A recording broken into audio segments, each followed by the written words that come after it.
Welcome once again, all you Warhammers and Warhammies, to the best episode of Big M's Power Hour to date. I'm your host, Big M, along with my co-host, Cole the C. How you doing?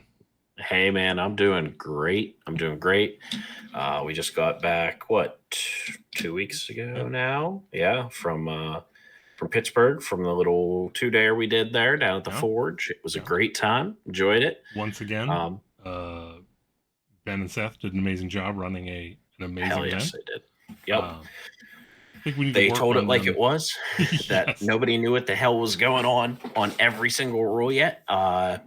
And so be patient with it, because boy, by the time the next week happened, Right. everybody got new understanding of the rules. Right. And yeah, no, they were great guys, did a great job. It's a great facility there. The mini splits that they put in at the Forge, that AC was nice. Yep.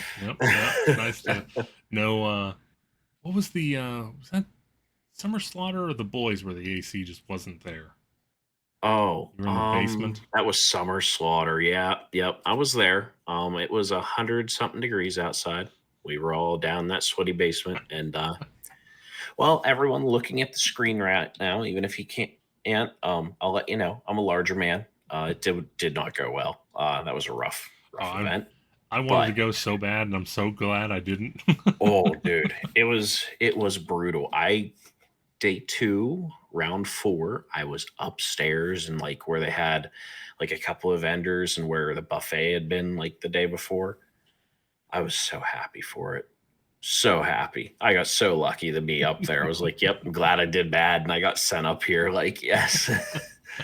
But still a great event, especially whenever you just start going and drinking a bunch of beer. So that always helps. Yeah, like I said, I think the only critique I have of the Pittsburgh GT is we got to work on our naming conventions, because this was the name of it was Rimnir's Vengeance AoS GT. Yeah, we need to. The Forge crew needs to come up with a name. Hey guys, I'm here for you. Just hit it with that singular name and stop. I mean, you could do a couple words, like if you wanted to do like you can. Rimnir's Beard GT. That's yeah, there we go. I'm here for it. I think they're also planning on running another one in October. So I think that's part of the problem, is they're one location running multiple GTs in a year. So well, that's why you got to name them. That's all. So like the next one could be, we need something in the fall. The Grease of Grugny GT. That's yes. I thought it would be the Ghost of Grugny. Get that Halloween vibe in there. It's great. Yeah, it's great. Well. Here we go. So one thing before we get into anything, I just wanted to go over that after this episode, we're going to do a full episode here, but we are going to go on a hiatus. Now, the reason for it is, which we'll get into, 4th edition came out, and I'm not too keen on it. Now, again, everyone else is loving it, so it's clearly a me thing. It's okay. It's okay. It's okay. But like I said, I mean, where we are right now, not super hot on 4th edition, not super hot on Old World, not super hot on 40K. Not that we talk about 40K very much, right? And I don't think you guys want to hear about Middle Earth or Shatterpoint or. Hey, Conquest. Every once in a while, there are definitely people that hop on here to go, is Matt going to talk about the Middle Earth game today? Because every once in a while, it's probably it can't. No, not probably. It still is Games Workshop's best game. There we go. Just the just underappreciated. The crunchiest rules, the most balanced of armies. I mean, except for some jank, but right when you have the amount they got. No, I agree. And every once in a while, you're just like, crunchy rules sounds like a lot of fun, actually. I mean, they have rules for things like guarding entryways and jumping fences and swimming and climbing. Like, there's rules for all of it. Like, that's pretty cool. That is pretty cool. I can't argue with that. That's pretty cool. And if you haven't seen the Nova Open tables, oh yeah, no, I know. A buddy of mine asked, like, "Hey, you going to Nova Open this year?" And I haven't gone for a few years. And it was one of those things that, like, maybe I do need to go back and I just play some of the side games, because I've done the huge 40K GT and got put into a bracket and then stomped still. And I've done the AoS ones a couple of times. Maybe just go over some of the specialist games, hang out. Yeah. I don't know. We'll see. Yeah, that was actually my plan this time around, was to actually go and do like do Shatterpoint and do Conquest. And I was looking to see when Middle Earth was, and I couldn't quite figure out when Middle Earth was, and then it looked like it was full, and then it was like, I'm like, I don't know, I don't get it. And then the guy I was gonna go with was like, I have to work. I'm like, okay. That makes that easy. So but yeah, so as far as the GT goes, so what did you bring? I brought good old Deepkin after being so hyped for Corn, and then sitting there thinking about it and realizing last time I played Corn, the global pandemic may have just started. And I don't know how to play them right now. I thought you were saying that anymore. You blamed yourself for bringing COVID down upon all of us because you. Oh, no. It was here, and then Chuck was convincing me, and he did convince me to start Deepkin, is the problem. And so that became my COVID army, if you will, that then went to ACO with us. Was the first time it got unveiled, and then I have not. Oh yeah, I guess yeah. Yeah, and that was back in second edition, everybody. That was. I haven't played Corn since in a competitive event. That's weird to say. So I didn't feel comfortable doing it, and played some Deepkin. Had a beautiful little mixed list of a couple of eels, a turtle, and then of course the foot guys. I enjoyed myself. Learned a lot about the army. Don't know where it is currently. Obviously, nobody really knows where anything truly is. Give it a few more months till the meta actually shakes out. But things I could have done better, worse. Okay, I enjoyed it. What did you think of your battle or your army abilities? Whatever the hell they're called now. Oh yeah. So the tides still being there was great. They got an upgrade because it is now turn one. As long as you didn't charge, you were -1 to hit me in combat. That's what you and in shooting. That's what you needed. That's what we needed. Yeah, it used to just be count as being in cover, but don't worry about that. You don't need the extra armor save. You just don't get hit. Sounds fine. So yeah, from there we go over to run and or shoot and charge. So it used to be you had to pick one, shoot or charge. Now it's and or. Awesome. Turn 3, still have to explain to your opponent that you're a horrible person, and this is why you have no friends, as you strike first everywhere. Turn 4, you're getting to retreat without taking damage and shoot and charge. Seems pretty good. Yeah. So yeah, can't complain with them tides. The game feels like it has gotten somehow a touch faster, especially with points going up and everyone having a little bit less units. Deepkin also having less units. Getting to keep your shit around till turn 3 was much more difficult this edition, it felt so far. That might just be me being a little bit rusty on them or getting used to the new edition, but the edition feels like it's helping to get you and your opponent to get into contact with each other, and I'm enjoying it. So what unit was probably your MVP? Okay, the correct answer is the Eidolon of the Sea, because it threw way too many endless spells out there. But nobody's gonna like that, because let's be honest, the endless spells were done incorrectly. So the overpriced turtle was then my next, because in my mind, yes, 500 points is a lot, but boy, did I underestimate what bringing a ward save on that turtle did to it. Because boy, it took way too much punishment to bring that thing down every time when it finally went. Were there any units that surprised you? You were like, well, I guess I'll bring it because I feel like I should, and then go, whoa, it's actually kind of good.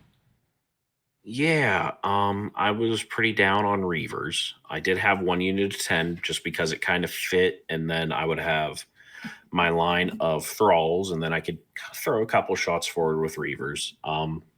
Just because I was so used to my nice, what was it, 18-inch range, going for 3s and 3s all the time, and now it's 12-inch on 3s and 4s. I was it's not bad damage for what they do, honestly.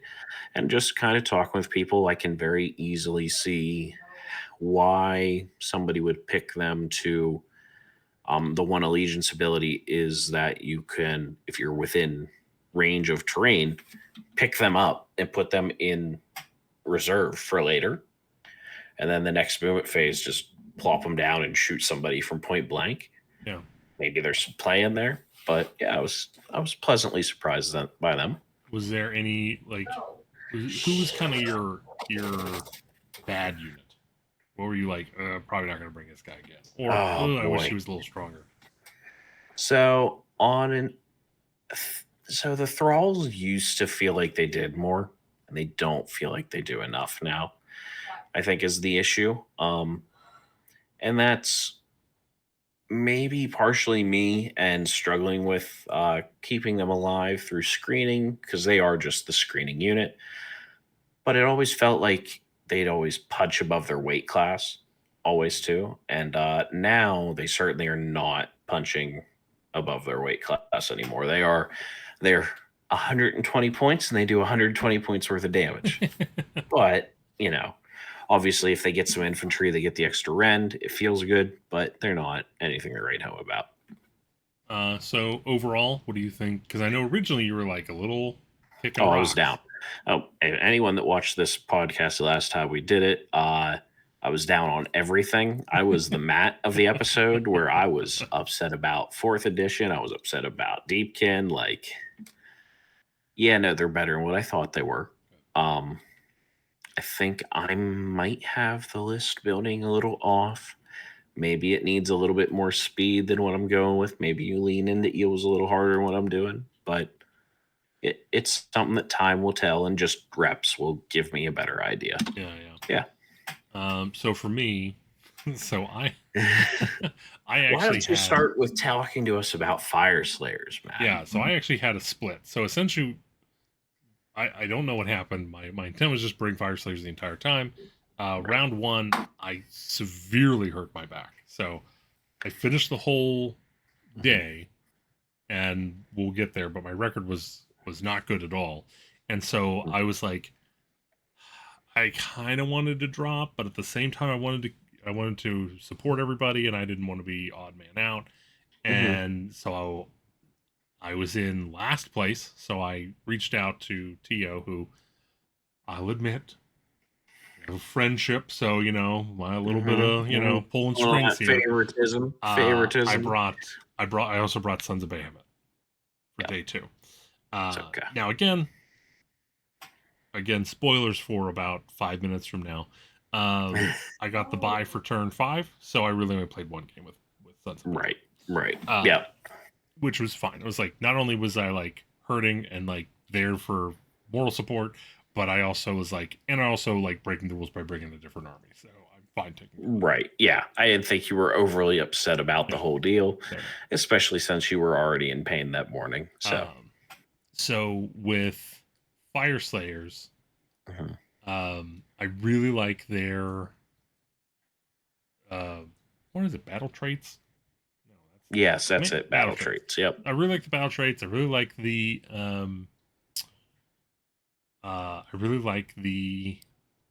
runes and how they work. How you like you only get to pick one per turn. Right. But you pick it when you need it. Okay. So that's really good. Now, again, having an army that is 6 up. It's tough. It's not a lot of armor at all.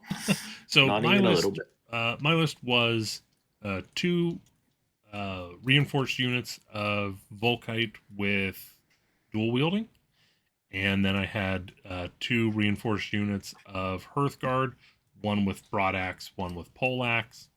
Okay. I put a Runefather on Magmadroth. Then I put two Rune Smiters, a Rune Master, and a Battlesmith. Okay. Which was great because I bought these Flame Keepers and they are probably the worst hero in the game right now. Understood. Understood. Like, do you remember? Do you remember what Flame Keepers used to do? At the moment you say it, I will. So it's whenever friendly models die, you do a little counter, and then yes, and then you get once you get up to 6, you can unload that. Yeah. Well, they moved it from models to units, and you have to lose 3 full units. You have to lose. Not even opponent kills don't even count. Well, I mean, is the range bubble still there? It has to happen within 12 inches. So far. Like it is terrible. And then the buffs are okay, but I'm like, well, my army has 4 units. Like, right? Yeah, outside of the heroes. Mm-hmm. And so their points are low, but if it was at least 1 unit or 10 models or something, there's a way to it doesn't matter. Right. So I thought the battle traits are fine. I thought the artifacts were good. I thought the command traits need a little work. So everyone's really excited about one. Something about Ash. Or no, I'm sorry. I'm getting myself confused.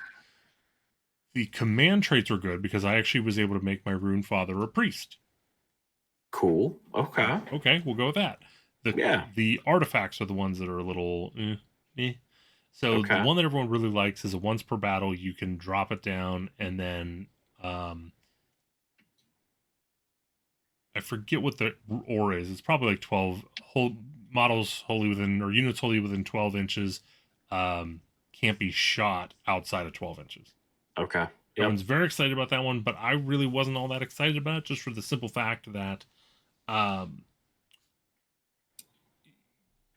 it's really hard to do anything whenever you have these giant 20-man blobs that are on 32 mil bases. And on top of that, the game's largely been brought down to a 32 or to a 12-inch range shooting meta. Yeah. So I'm like, how often is that going to really help? So I went with the Droth Helm, which gives all Magmadroths wholly within 12 inches +1 to attack, or +1 to hit on the companion. Okay. Yeah. Stats. Now I only brought 1 Magmadroth, but still that took my general profile and from hitting on 4s to hitting on 3s. Pretty good. Pretty good. I mean, that's hard to argue. Yeah. I mean, if there was, hell, if Stormcast had an artifact of +1 to hit on this hero's weapons, I'd probably go with it. That's what I took for Deepkin. My battle formation just gave +1 to all the companion weapons for all the Achilleans, so it was great. Yeah, and that was so for me as well. For my battle formation, I went with Warrior Kinband that gives me +1 to hit whenever I charge with an infantry unit. Awesome. So again, everything in the army except for the Magmadroth was infantry. So yeah. So as far as that goes, and then the prayers. I like the effects, but for how vital they are, going off on a 50-50 is very rough. Yeah. Yep. I was having a very unlucky prayer day. Okay. And I rarely got prayers off. Yeah. Which is also vital whenever you're doing the Rune Master, because he has a thing that you count a die every time he gets a prayer off. And on 3, you can enhance a rune whenever you activate it. I found that out during my first opponent and I doing his thing. But it's pretty cool. there was only one game where I got enough rune or enough prayers cast to actually enhance a rune. Oh. And that's with, in my opponent's turn, every hero phase doing a prayer with him. Look. I've been doing this podcast with you for quite some time. I've known you for quite some time. If you're rolling a single die, you're rolling a 1 or a 2, buddy. I'm sorry to tell you. Prayers and you just don't get along. You and one dice just don't get along. So, yeah, like I said, that's, again, I don't think we... no, I think I made it to turn 5 twice, I think. And, like, so, like, in that game, 10... Yeah. Well, no, because he's a 2 cast, so 15 prayers. I think I made it to 3 on that one. Fair enough. But so as far as that goes, the all the priests were very underwhelming. Because and again, it's not their fault. It's just a 4 up. Whenever you're looking at 6 up units, and the only thing you really have to keep them alive is all out defense. -1 to wound, and then if you enhance, and once per game rune, if you enhance, well, no, there's a prayer they have, Prayer of Ash, that gives them -1 to wound, and if you enhance it, if you do the special effect, it's also -1 rend. Okay, I was thinking of a rune for 5 up. Yes, there's also the 5 up ward. But there's a couple times where I was able to get the charge off. I was able to get the bulk of the unit of the Volkite in place, and just the silly amount of damage, because you're at that point you're wounding, you're doing 2s and 2s, right? Yeah, it's pretty good. 3s and 2s. It's I mean, I'm pretty sure I did like dumb amount of damage. So I mean, I think I rolled 80 dice, did like 47 damage. Like, again, I had a pretty good piling going on there. When you got there, it felt great. The problem is it was one shot and you're done. Like, that's right. Because now you're in combat. If you didn't kill it, or now that you charged, nothing else can move that far. So you charged up, you leave yourself exposed, unit comes in, gets wiped. So I'm sure it's a really good army for a very skilled player, but for me, it's just not. I hear you. But yeah, so as far as that goes, Volkite were the MVP. They performed as well as I expected them to. The Runefather performed as well as I expected him to. Maybe a little better, but I had low hopes for him. Right. The Hearthguard, just worthless. Just worthless. Like, having him be a 10-man unit, and then also, in order to get the 5 up ward, requiring to have a friendly hero within combat range. Yeah. Rough. Yeah. So overall, I wasn't a fan of the army. I really didn't like it. But again, I think with a more skilled hand, there is gas on that fire. Moving over to Suns. This is where I thought they should have been when they came out. Okay.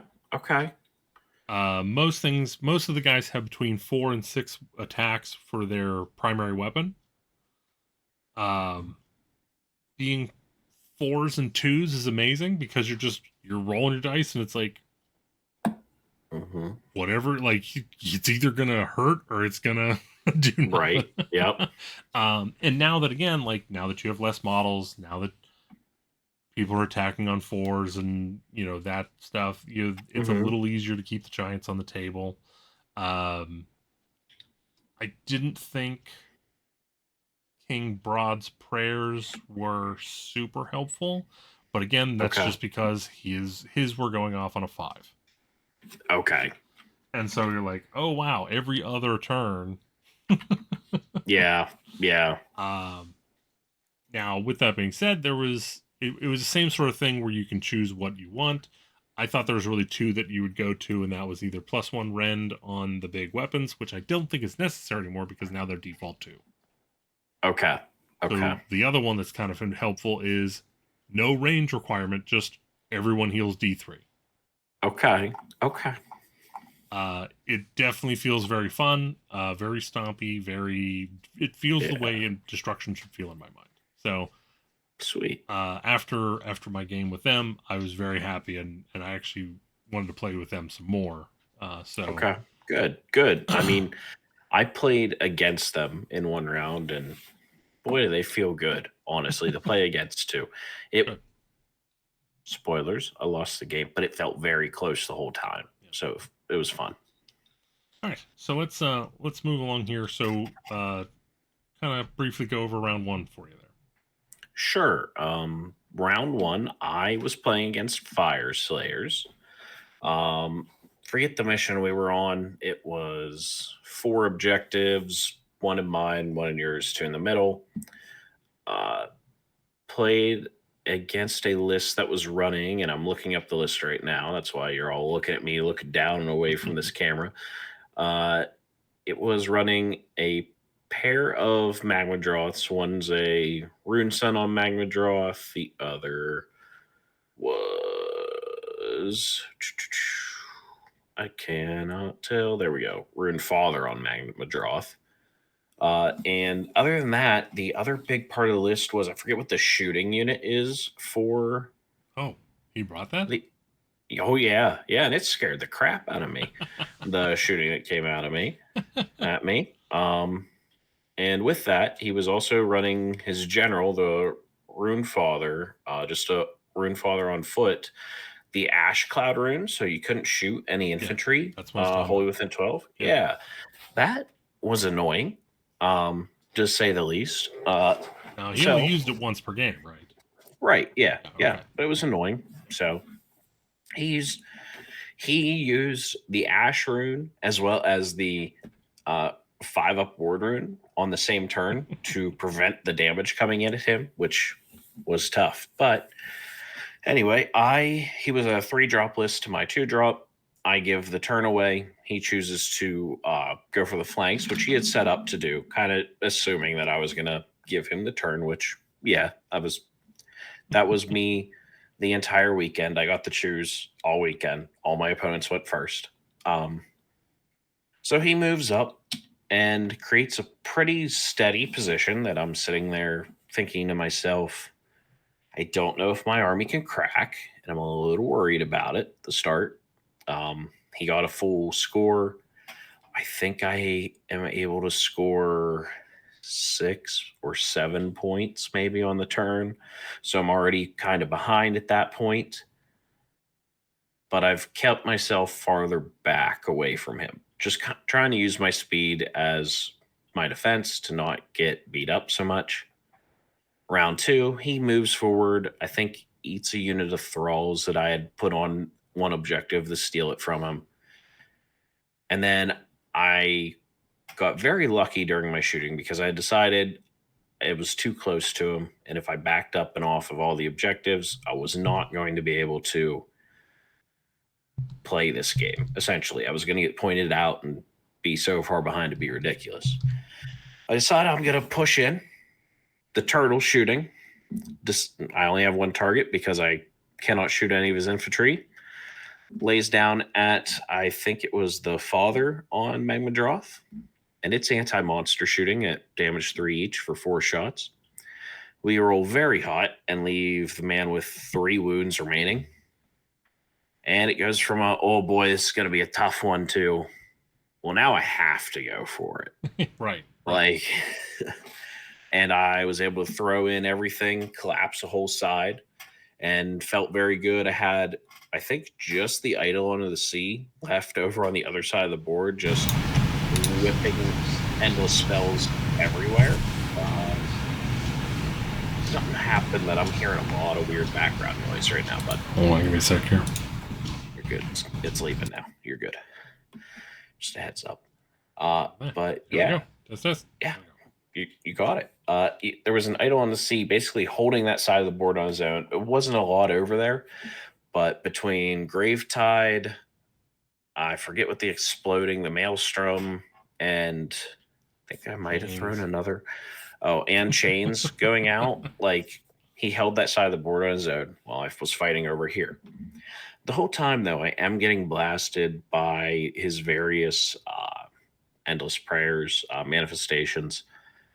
Boy, the shooting one is very annoying. It's tough to get through. It's really hard to get on the table. I'll tell you that right now. Yeah. We go into round 3, and it's the big turn for me. I got to do something here, right? So I'm trying to, and he's able to actually pin me using his one manifestation, the fighty one. It looks like a dude coming through. Yeah, the Infernoth. Gets it into combat with a unit of eels, the turtle, Volturnos, like tying everyone up because, we can't do anything.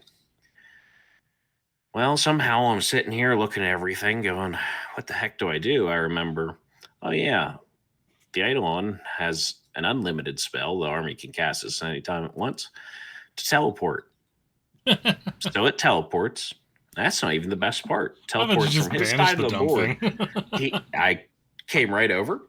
I banished the dumb thing and free everybody up. And he goes, oh, I forgot about that. And I went, I did too, until I was sitting here trying to figure out what I was going to do. At which point I was able to put basically my entire army into his back line and just tear everyone to shreds. I think I conceded to him. He had one Magmadroth left. Yeah. I think the Infernoth definitely needs the that Purple Sun spell or ability. It would definitely, if you were going to give it to something that's a prayer, that's it. Yeah. Because no, you're good, because that thing was good. But no, after that, I left him with just the other Magmadroth. He was going to come take my home objective, but I was going to just outscore him so badly from there. It's a chance I could have in round 5. Tabled him, but we just didn't keep playing it out. There were no real secondaries except for strength of schedule for this event, so we just kind of shook hands from there. Pretty fun. I think I was a little bit more scared of the army than I needed to be. I did have a good lucky shooting phase, though, coming out of the turtle into that Magmadroth. Not really having to fight it was pretty good, so can't argue with that. Right. For me, my first round was against Seth, as always. Yeah. I don't grudge him. Just destiny. Right. So he was going on his last hurrah tour with Beast Chaos. Okay. And I mean, it, the meme from what is it with the bad guys from DC with Peacemaker and the other guy, and oh boy, Suicide Squad. There we go. So you know the meme where the two characters that basically do the exact same thing meet each other, and he goes, he's exactly what I do, blah blah blah. I'm like, that was this arc. So it's like he hits harder than me, has spells, moves faster than you, runs farther, hits harder. I'm like, okay, all right. So my plan was not to split my army, and the first thing he did was split my army. Good job. Step 1. Well, on top of that, I mean, the objective or the battle plan also basically was like, hey, you have to split your army, and I'm like, right, okay. See, that battle plan, I never look at like I need to split my army. I look at it power side on one side, tiny side on this side to just touch it for a turn. And I'm just trying to flip the table so that now we're looking this way instead of straight across from each other. Well, see, that'd be helpful if you didn't have Beasts of Chaos just storming down on you. And well, why would you just let them storm down on you? What's wrong with you? Why don't you just outrun them? Oh, yeah. Short dwarf legs. What's wrong with you? So I was able to get some Volkite over to one area, and I was able to get the charge off. I was able to start clearing stuff out. However, he just had it reinforced with, I forget what the real big, nasty beast is, their monster. And he was just like, I don't care. And just wiped the unit almost by himself. Okay. And then he had, I don't know, other stuff come in, and they wiped the other unit of Volkite, and then they touched my Hearthguard, and they wiped the Hearthguard, and then they wiped the heroes. And I think it was done top of 3. Okay. Yeah. Okay. So again, That's pretty rough. It's like, yeah. okay, so. And this Yeah. is, just to be clear, this is trying to get off Ash of Prayer using, my 5-up ward. Like, doing everything I can. Right. Just throwing as many matter. roadblocks in front of you as you can. I mean, one of the big issues that I was running across is there is way too much anti-infantry weapons. Like, I agree. I didn't realize how many of my units just had that printed on there. right. Like that There's a should lot be of it. that should be very rare. Now again, not that Yeah. it mattered because most things Right. have rend 1, which means I'm sitting there on my 6-up.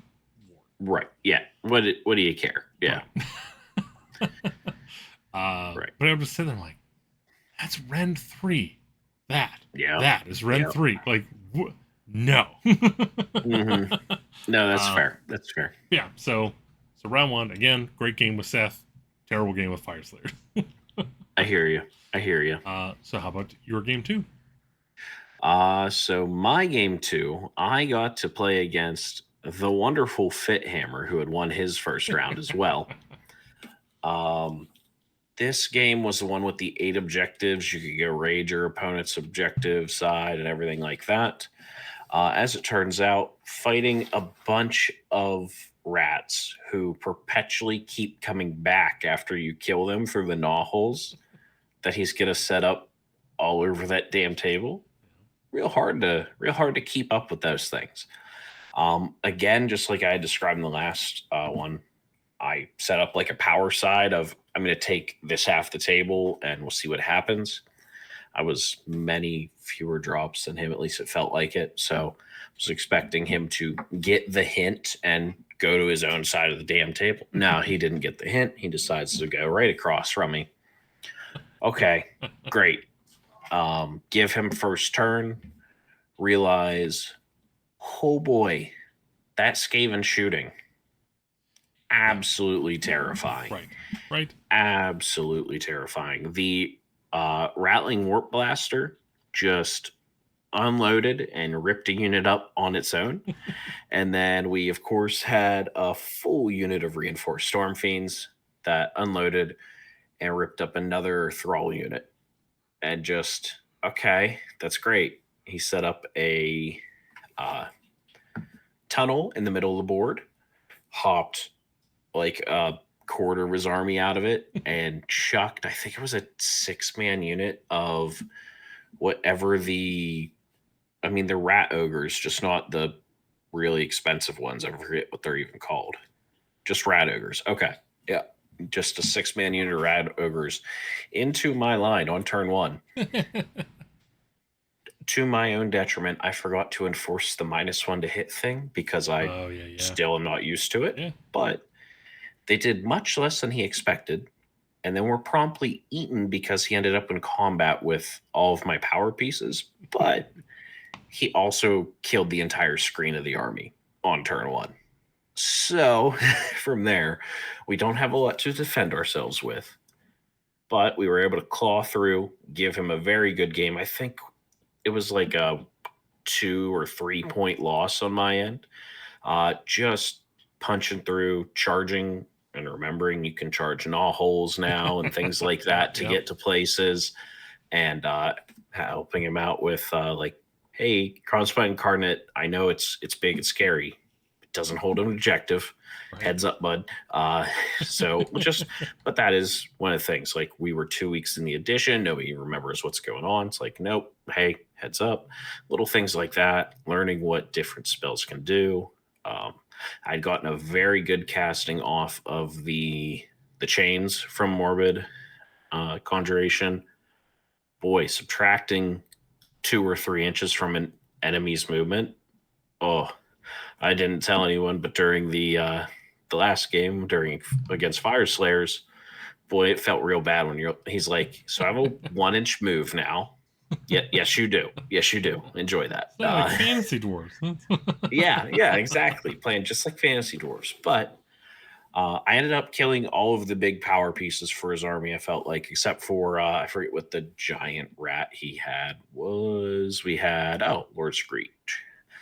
So I was not able to get to him, and I mean, yeah, I wasn't able to kill him, and just rats kept popping up after you killed him. Half the unit pops back up, and you're just like, I just got you down. Go away. Right. That'd be nice if some of the armies I played you had that, Right. Yeah, that's how I felt. I'm sitting here looking at the Deepkin going, why can't I just bring some of these soulless guys back? That sounds like a great idea, I right? got souls. What about that? It has to be easy. Yeah, Jay's real easy. Like step one, just throw some electricity in there, and step two, profit. We're done. Yeah, you should be able to get the eels to do an electric discharge to bring them back. Perfect. G-dubs, get to work on that Write one. it down. But no, not really. No, it was a great game. Got to play it with a good buddy of mine that I haven't gotten to play a game with in forever. So, hey, it was cool. Did you win or lose? Oh, I lost. Yeah. Yeah, it seems like Skaven tad bit overtuned right now. Tad bit.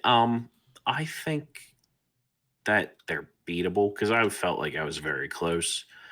I think if we would have had a mission with less objectives, like the one where it's just 3 in the middle, I think I could have had it. The fact there were 8, I just couldn't cover enough. Yeah. Like there was a turn, I think I owned 7 of the 8 objectives, and then it just didn't matter because he just kept being able to be everywhere with the gnaw holes. So, I mean, it happens. I was able to do what I could. Who was my round 2? Didn't you play Ben? No, I did not play Ben. Thankfully. I've completely blanked on the rest of my day. You didn't play Ben Kenyon? No, round 2? No. He was your round 3? I didn't play Ben at all. Yes, you did. Oh, Arben.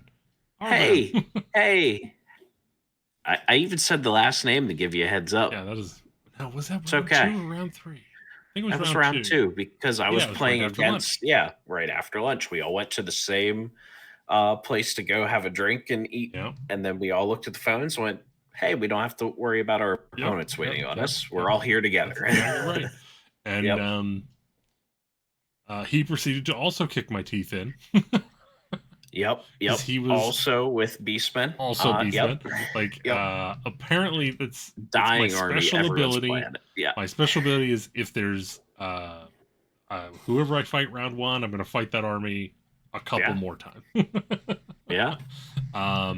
Again, great game with Ben. Terrible game with Fire Slayers. Yeah. I hear you. Yeah, there was a point where it got to the point where I'm rolling my prayers, and Ben's like, please just get this. Oh, come on, Matt. Yeah. All right, so last game of the day, round 3. Round 3 is whenever I got to play against the old Giants. I played against Okami. Don't worry, you've got another 5 minutes of me talking to think about what the heck you did your round 3.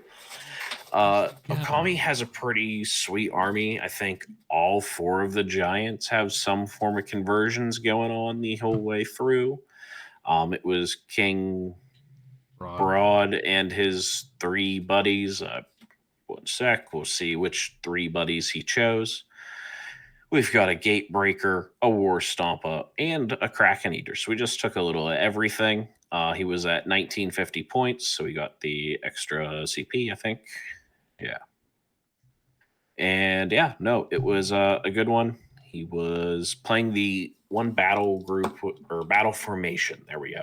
Where so long as the 2 Giants are holding hands, aka within 3 inches of each other, get the 6-up ward, which over the course of a game, pretty useful whenever you're talking 40 wound models. 2 of them were. So it was pretty tough. This game was 3 objectives down the center of the field. And that was rough for me because Okami just threw 4 Giants center of the table on 2 objectives and said, well, what you going to do about it? And because of his movement, it's not like there was somewhere I could hide on that table to Right, not right. to just we're gonna go hide for 2 turns and come and fight you later. I guess I'll just lose because I don't get points. So we decided turn one, here we go. Charge the whole army in as hard as we can. See what happens. Um, we killed King Broad, that charge, and fight. From there, we failed to kill a giant on turn 2, brought down a giant on turn 3 and turn 4.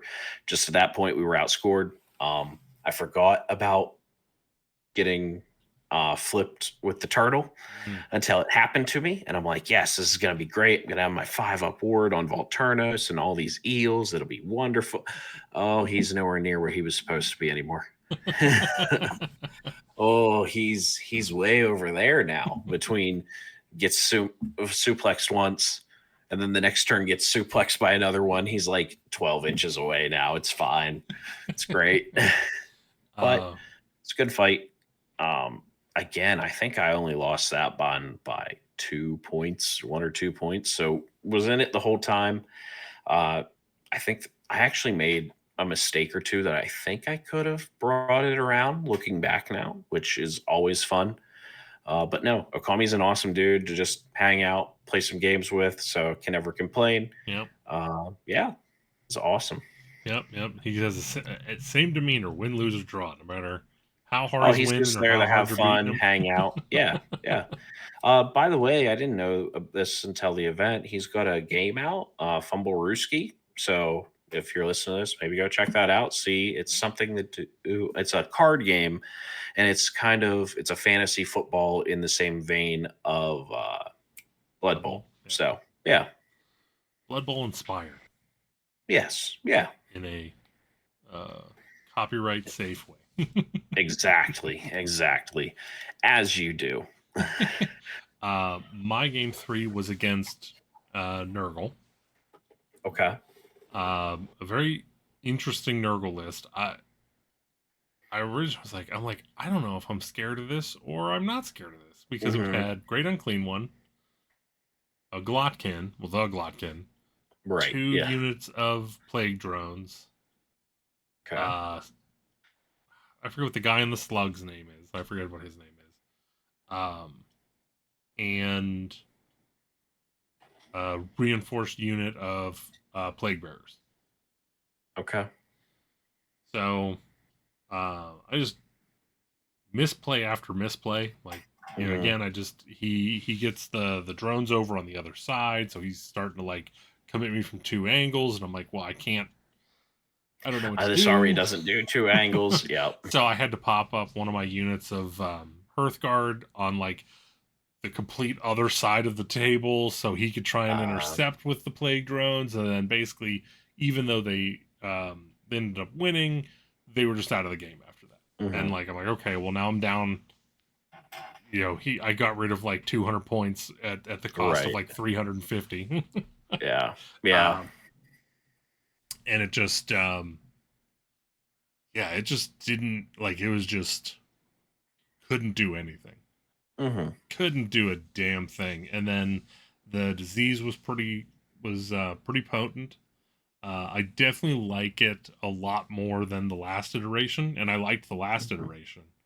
I think they got it really good down to a point where it really flows a little bit better. I love the thematic nature of if you receive healing and you're diseased, it gets rid of the disease instead of healing. It's just so like, yeah, it's very, it's good. It's good. So again, my opponent was amazing. Fireslayer's not so much. Fair enough. It happens. So next day 4. Day 4, I got to play against Ironjaws for day 4. At this point, I am 1-2, so not having the greatest of tournaments, but hey, here to have fun. My opponent was another really cool dude. Thankfully, this event, everyone was awesome, so it was a great time. This Iron Jaws army was beautifully painted, and boy, was it a lot of brutes. It was, I think, 20 brutes, 2 blocks of 10. Yeah, 20 brutes, 2 blocks of 10.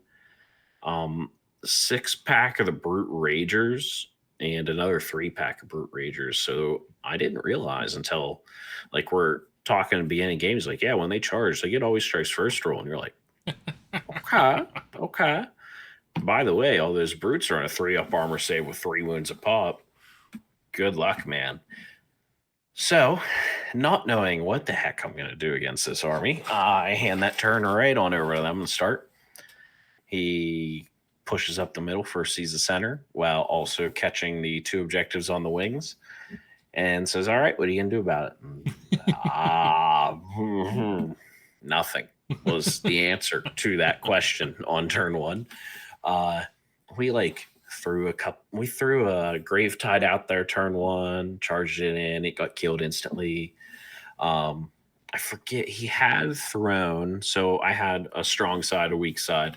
On my weaker side, he had thrown the Maw Grunta, the big newer model, into a group of thralls and my reavers. He could also catch them as well, and he wasn't able to fully kill either unit, and so I committed with Volturnos to that side to just put it down while I could. I think I scored a whole 1 point that turn to his full 10. So that was a good spot to start on. Turn 2, he comes in, charges me, wipes out all the screens in the army. Thankfully, though, doesn't really kill any of the power pieces of the army. And from there, it's kind of just mortal wound chip damage and just fighting, chipping away. The turtle just withstanding an entire crew of brutes coming in and beating on its shell for a turn while it eats 3 or 4 of them in return. It was just fine as that all went on, and this was just a slow grinding match. The problem was that on turn 2, I didn't notice it till it was my movement, and he had moved forward. He had left his what's the healing spell? Emerald Life Swarm. Kind of in the back because he had summoned it to eventually catch up. What was in the back on his objective? It's run a charge turn. Yeah. Volturnus had just come up to kill that Gorgrunta and succeeded, so he was way up on my line. We auto 6 run him, so we've got 20 inches of movement coming from downtown. Charge his endless spell and take his home objective for a nice 5 points while we just whittle away. And from there, I don't think he ever gets that objective back the rest of the game. On turn 3, I'm able to kill almost his entire army, except for a few units that are still lingering around. One of the 10-man brute chunks has been brought down to 6 men or something like that, and the rest of the army dies. But yeah, I'm able to outscore him at that point. It's pretty close game still, just because, like I said at the start, I scored 1 whole point, so didn't help myself there. But when he moved up in the middle, I sat there and went, maybe I should have just taken the turn and seen what happened. But yeah, it was a rough game, and boy, the amount of punishment that those brutes can take and dish out, very cool. I enjoyed the army, and if there's a destruction army I'm gonna own myself, it's gonna be Iron Jaws. So hey, if you want some Iron Jaws, I got some Iron Jaws for you. Oh, you got a deal for me? Okay. Yeah, I from what I've seen, I really like them. I really like Iron Jaws a lot. I feel like they actually play the way you think Iron Jaws would play. Yeah. And there's a little I like a little bit of tech with them. Right. A small amount of nuance. It's not a huge. No, but what's there, it feels awesome. Yeah. It's fun. Yeah.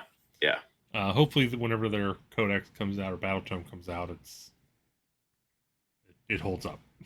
Yeah, I hope so too. For my round 4, this is game 1 with Sons. I went against my first time dealing with Flesh Eater Courts in probably 2 editions, 3 editions. Oh wow, okay.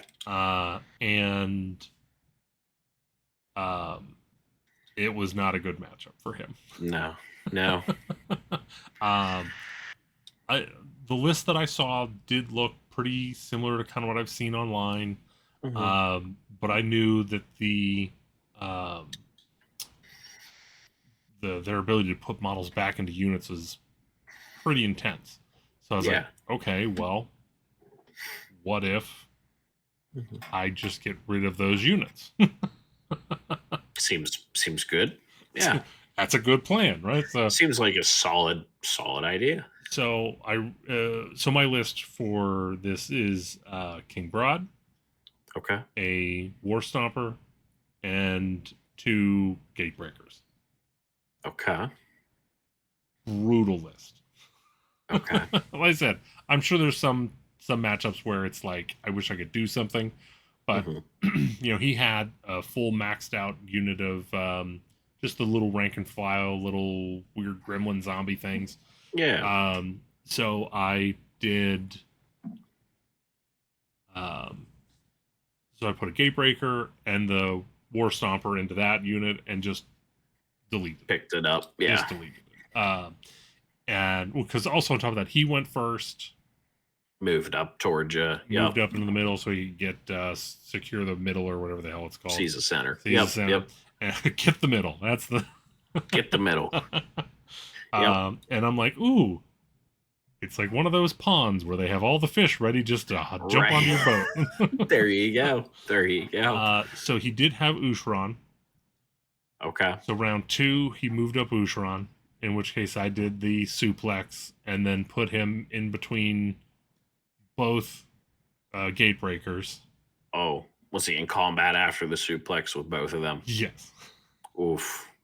So I decided and I also went with the boss tribe. So anytime I attack with a Mega Gargant once per turn, I can then attack with another Mega Gargant, as long as they're holding within 12. Pretty good. So I start with the Mega Gargant that did the backflip or the suplex, and I decided to do the Mortal Wounds. Goes off. I did like 20 Mortal Wounds or some stuff. Yeah. And he saved, so he only had like 4 wounds left. Oh, wow. Okay. And so for the other one, I was like, I'm not going to risk it. He's just going to attack like normal. Right. And so what I did is I put all the clubs into him and the Death Grip, because that's a hero focus. So good. So good. And I'm like, and then Stomps can go into the other unit over there. And like, I just barely killed him. Oh, wow. Okay. Yeah, Ushran out. The turn he engages. That's okay. Nothing wrong with that. And then after that, the army just went. Right. Yeah. Yeah. You've already killed most of it, and you still have 4 giants.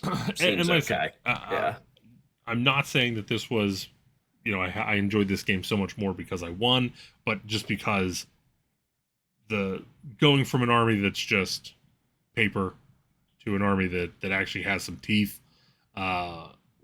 Big ramp up. Again, that'll, if I go to the October event, I'll probably bring. I think you'd enjoy just rocking around with Suns for an entire weekend.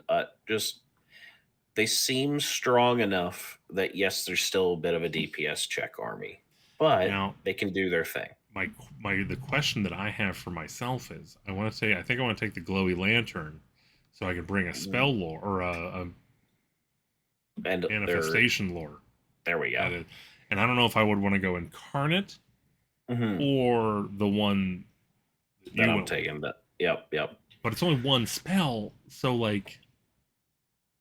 Oh, sure, but you can be cast on your opponent's turn too. Right, that's true.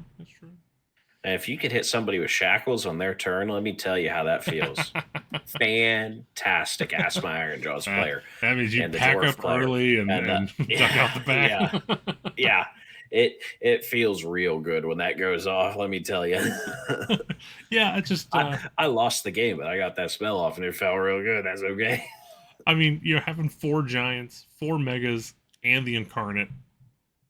I mean, I fully understand the appeal of wanting to just have fun with big scary monsters. The Incarnate does go after has a good bonus against manifestations. Has a wonderful bonus against So manifestations. it might help. Yeah. A little bit of No, balance. I agree. That was one thing during my game with Alex. I did not realize how much it healed when it killed a manifestation. And boy, because I was sitting there going, I'm going to get it. And got it. Oh, it healed 6. Okay. Okay. So my game 5, I was at home icing. And how was your game 5? So for my game 5, I got to play against Stormcast Eternals, who was also 2-2 at this point. I didn't really know what to think whenever I just visually looked at the list. Just for kind of an idea, just so I can kind of describe what the heck I mean. We've got Karazai, a unit of 2 Storm Drake Guard, a reinforced unit of Vindicators. For our next regiment, it is a Lord Arcanum, a Storm Strike Chariot, and that's the whole thing. And then for our final regiment, it is Yndrasta and a unit of Aether Wings. Yeah. A reinforced unit of and also a unit of Vanguard Raptors with the long straight crossbows with those Aether Wings. That made more sense. I'm sitting here going, they were there. So very small army, very small footprint. I'm so torn on long strikes. They were scary in a way because of their ability that if they don't move, they can just start picking out heroes and things like that. Right. So I was very worried for Valturnus's life. Right. But still, the way this game is currently set up, ranges are much shorter feeling than they've ever been. So we're all moving a lot closer together now. He did start the game with Karazai and the Vindicators up in the sky. So I was terrified. It's a shield and spear, right? Yeah. Yep. I think so. Yeah, I have no idea. Lightning Echelon or something like that. Yeah. And what was it? Also, Yndrasta was up in the sky. And hearing Yndrasta's proclivity to kill monsters definitely terrified me of her. Also, Karazai just seemed and sounded like kind of a monster if he could get in there and fight, just the way it was being described to me. So I was a little worried going into this. Then again, I was looking across the table and going, where is his army? I mean, it's just a couple of hammers, but he won 2 games already, so yeah, I got to be worried about it, right? Turn 1, I give him the turn. He uses the dragons as well as the chariot to run up the side, take the flanks. Okay. And then he, turn 1, drops Yndrasta down pretty close to see if we could get anything going. I believe with the shooting he was going for against my turtle. He failed, thankfully. Karazai, as well as his bodyguard of spearmen, also come down. They don't really do anything. He sets them up kind of defensively to have me just come out because I have to at this point. Scores his max point total. On my turn, I declare that I'm going to kill Yndrasta because she is in front of my lines but didn't charge in.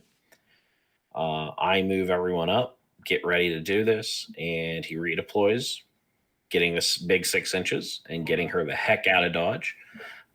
So I fail the battle tactic on that for the turn. I think I only score 4 points because I held 1, 2, but not more.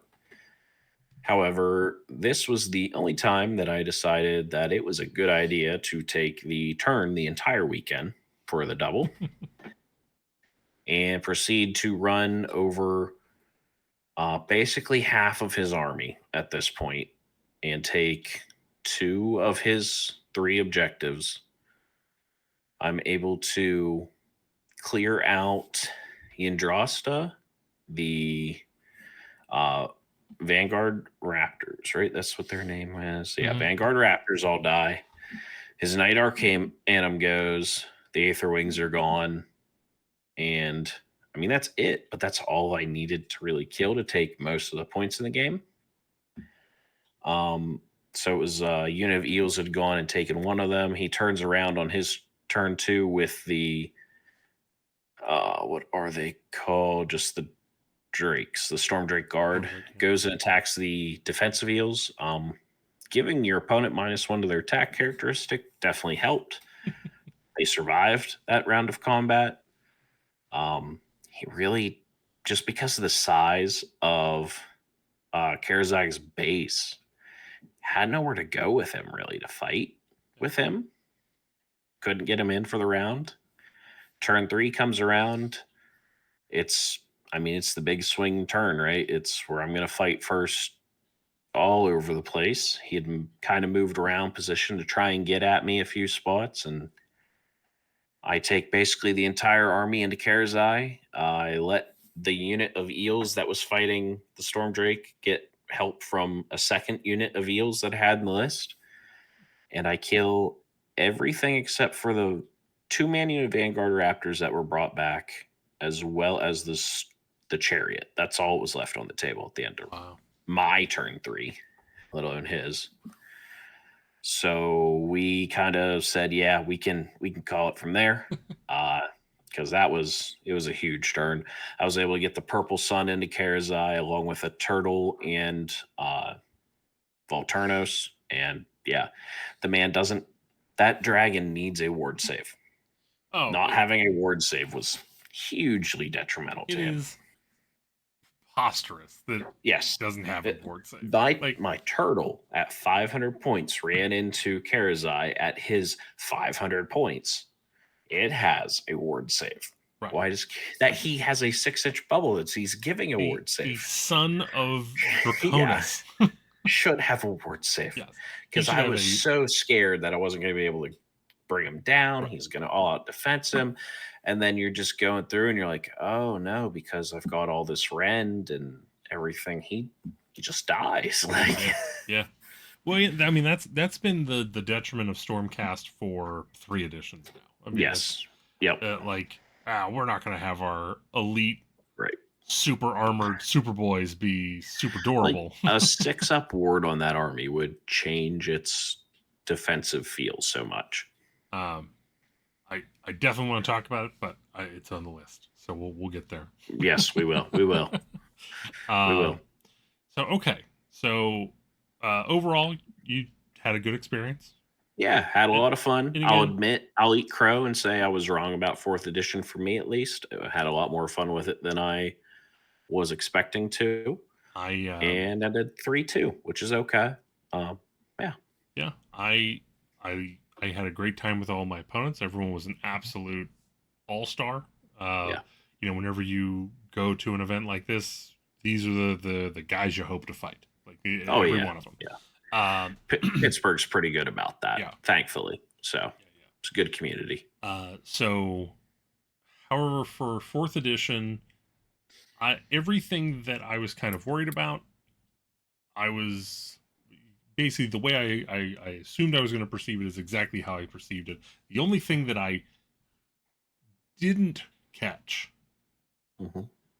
was just, to me, how mentally fatiguing the game is now. There was a lot of that, I think, that went around for a lot of folks during the day, just kind of talking. There were people that were excited, like, hey, I get to interact to my opponent's turn a lot more now. And then there were a lot of folks that also were like, well, I kind of did my turn, and then I'd just kind of chill and roll dice when my opponent told me to. Right. And, like, that was okay. 3rd edition was like, okay, is someone close to me that I don't want? Do I, you basically look out. Right. I'm thinking about redeploy. Yeah, I'm thinking redeploy. I'm thinking all unleash hell. I'm thinking all out defense. Done. That's where my brain is. And all out attack. But that's where my brain is.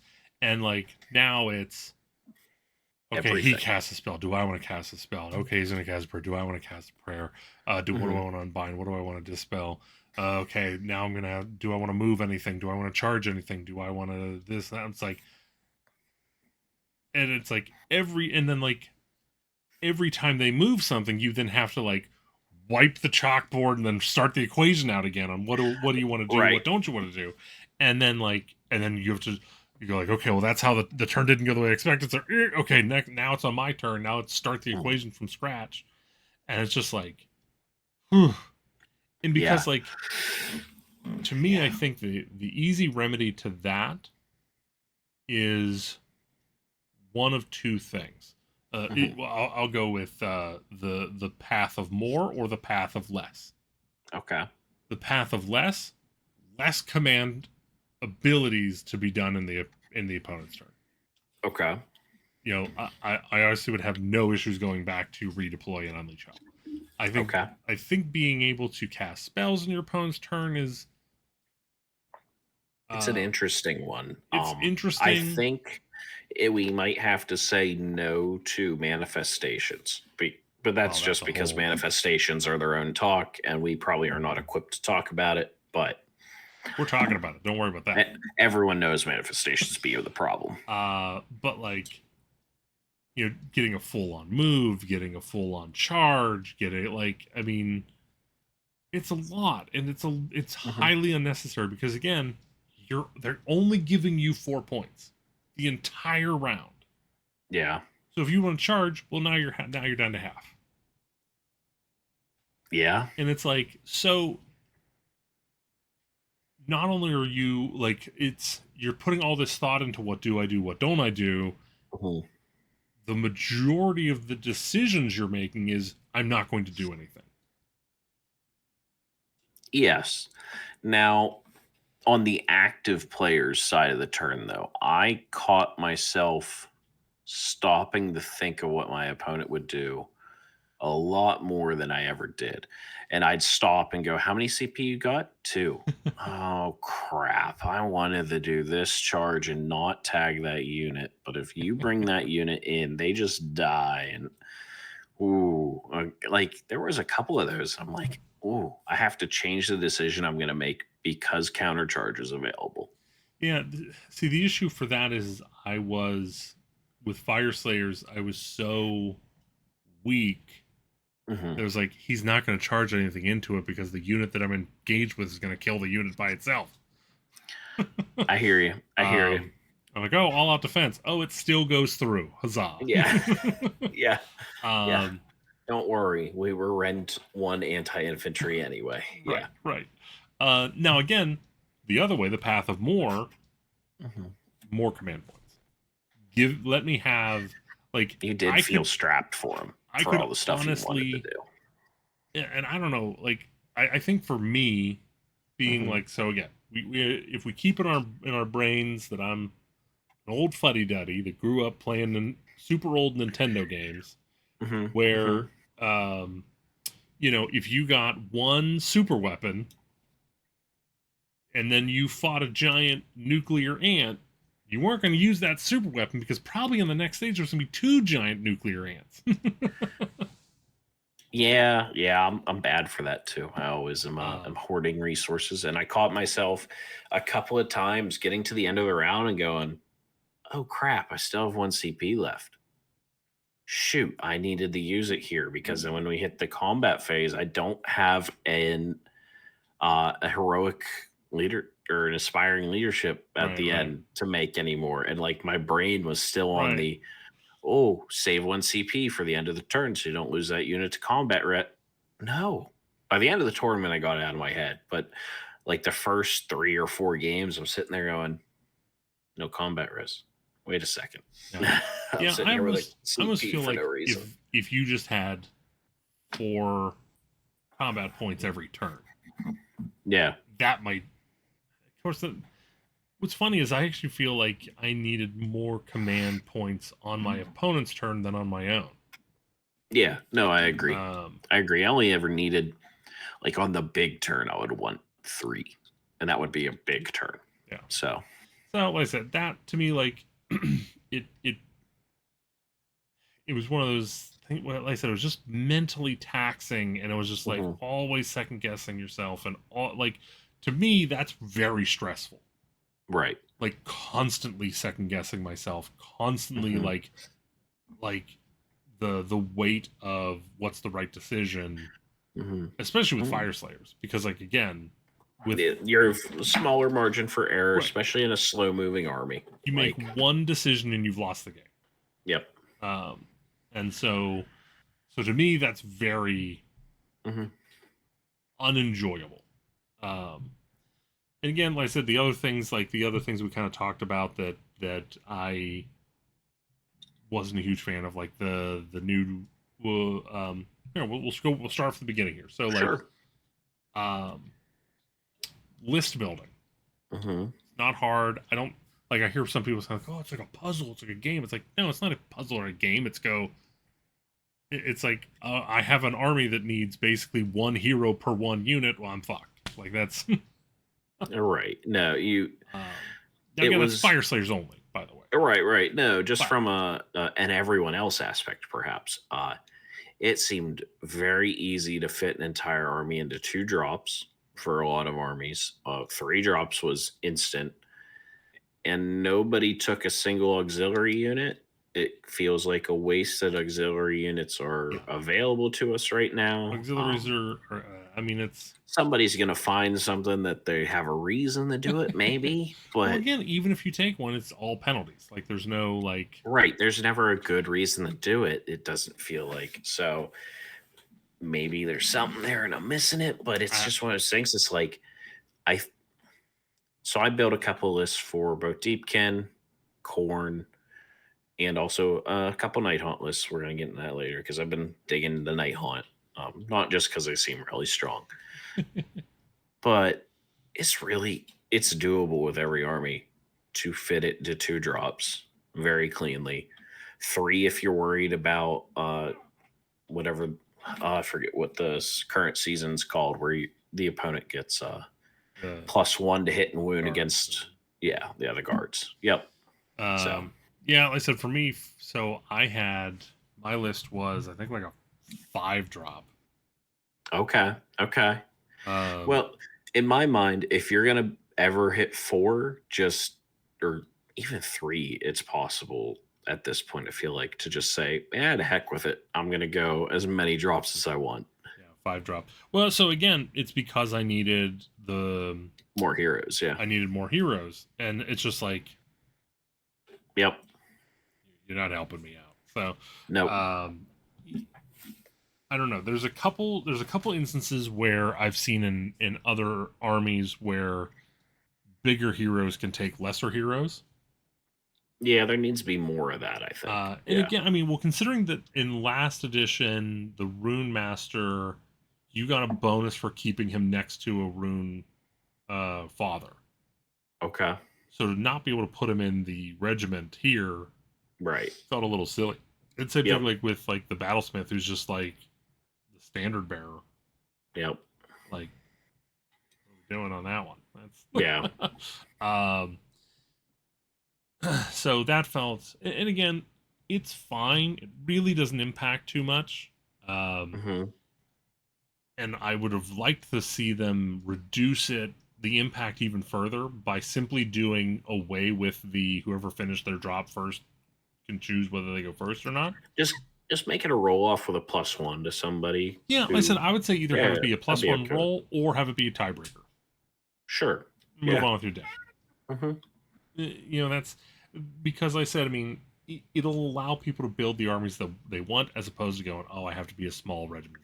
That's exactly what happened while I was list building because I wanted to have a third hero in that list, and I went, "No, I also want to be a 2 drop, so I get to select things." Right. So And like I said, that to me that's not a puzzle. That's not a game. That's just not fun. right. That's boring. Um, Yep. to go, okay, well, I'm going to completely not take, again, going back to the people that, oh, just take what you think looks cool. Well, guess what? You can't because it's too many drops. Right. Yep. I definitely think that would have been a better experience on my side, hmm uh, just in general. And then let's see, we'll move on to deployment. I think is fine. It's not Yeah. dropping Nothing. per regiment. Yep. Nothing wrong with that. In the hero phase, I said I think spells like regular magic spells is just so powerful. Yeah, you need to have a spellcaster in this edition right now. If you're building a list without one, throw that list away. Try again. You were wrong. It's Right. free. It's free real estate to go take manifestations. If you're not doing it, you're behind. Which, and like I said, just to, like, there's not much more that needs to be said about manifestations other than the fact that they're just it's They're free. laughable. It is laughable that they thought that this was ready to be released as is, with manifestations as is. Like, right. And some of the rules, reading through, me and my opponents had to read through a few times to be like, wait, is it a unit right now? Is it not? Right. Like, okay, I can move through it, but like, does it have a combat range? Okay, it doesn't. Okay, whatever. Sure. Well, thankfully, some pain. Yeah. Between, or no, I think it was that night we read the rules and we double checked everything. We're like, okay, pretty simple. Whenever you read the one ability, like the one line in there where it's like, if it doesn't have a movement score, it's only a unit in the combat phase. Right. Yeah. And charging purposes. Right. Yep.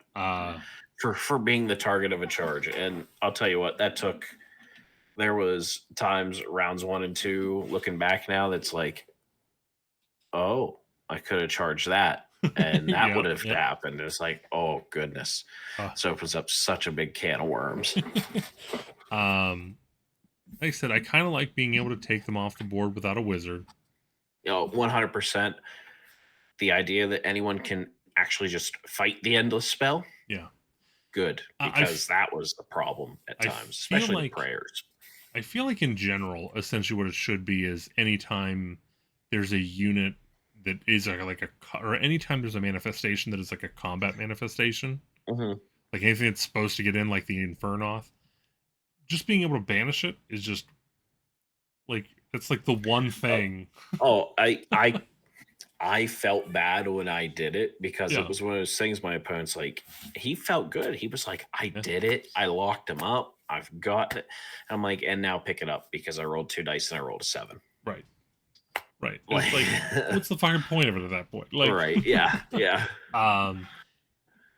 So again, I think they need points, and I think maybe you need to retire a couple, because like, it's just bizarre that you broke them up into uneven numbering of groups. So some of them get 4, some of them get 3.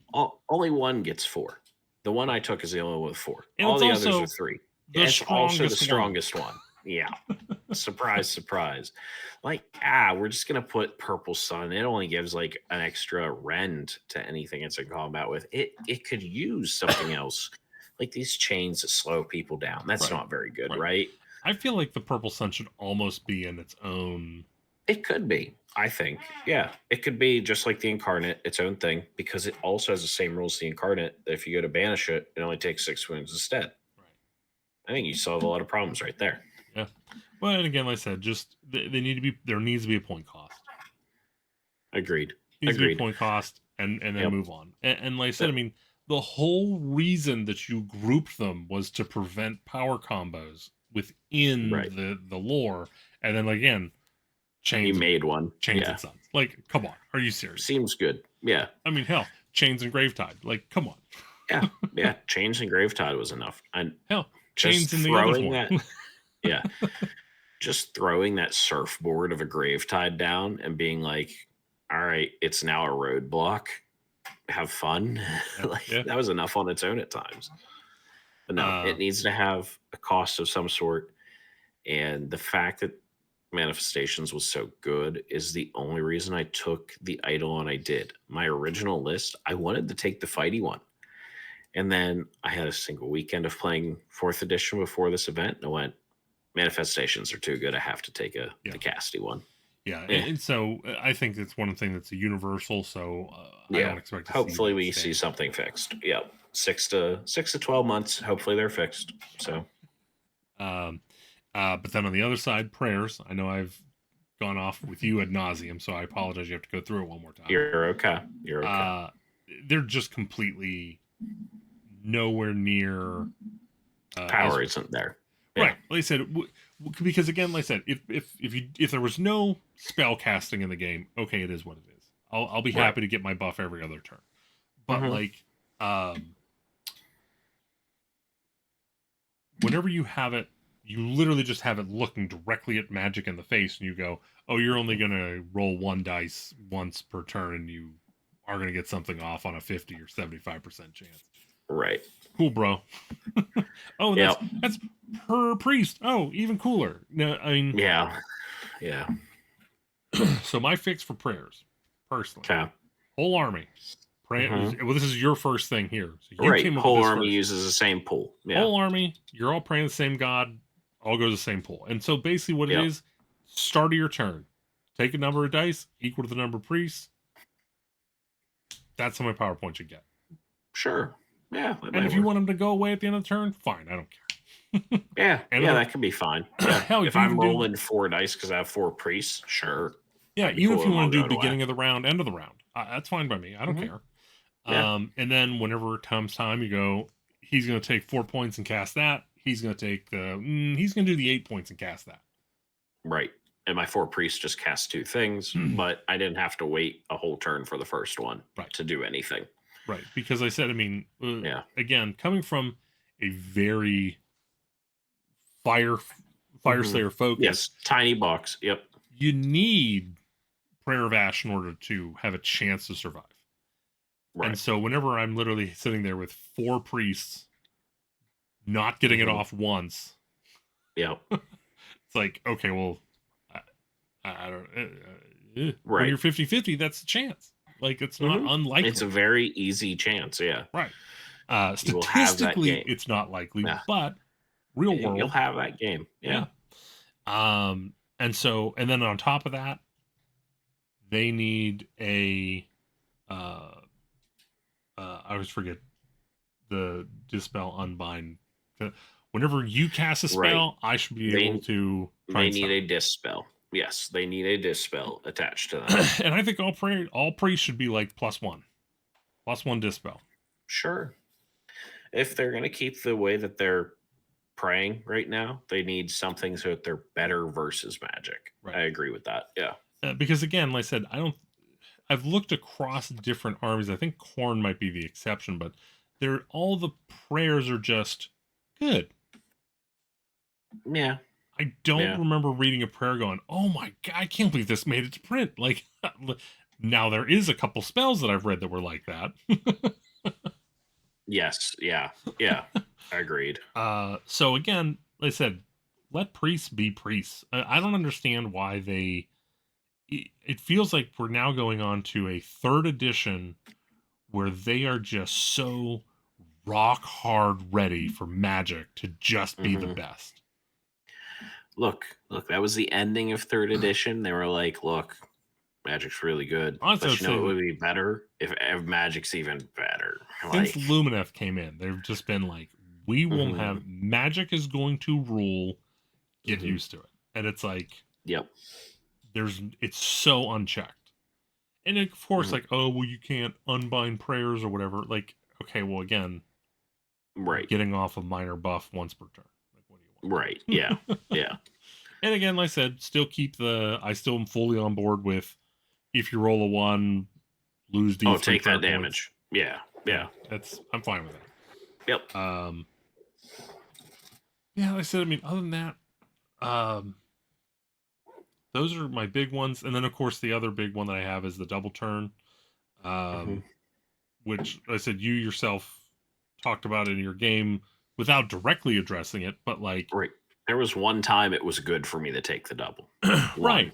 And again...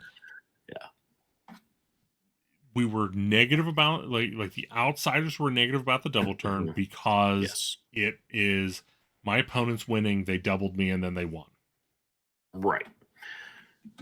We're no longer in the realm of I'm losing, I better double turn to catch up, because now my opponent also then just got 10 points.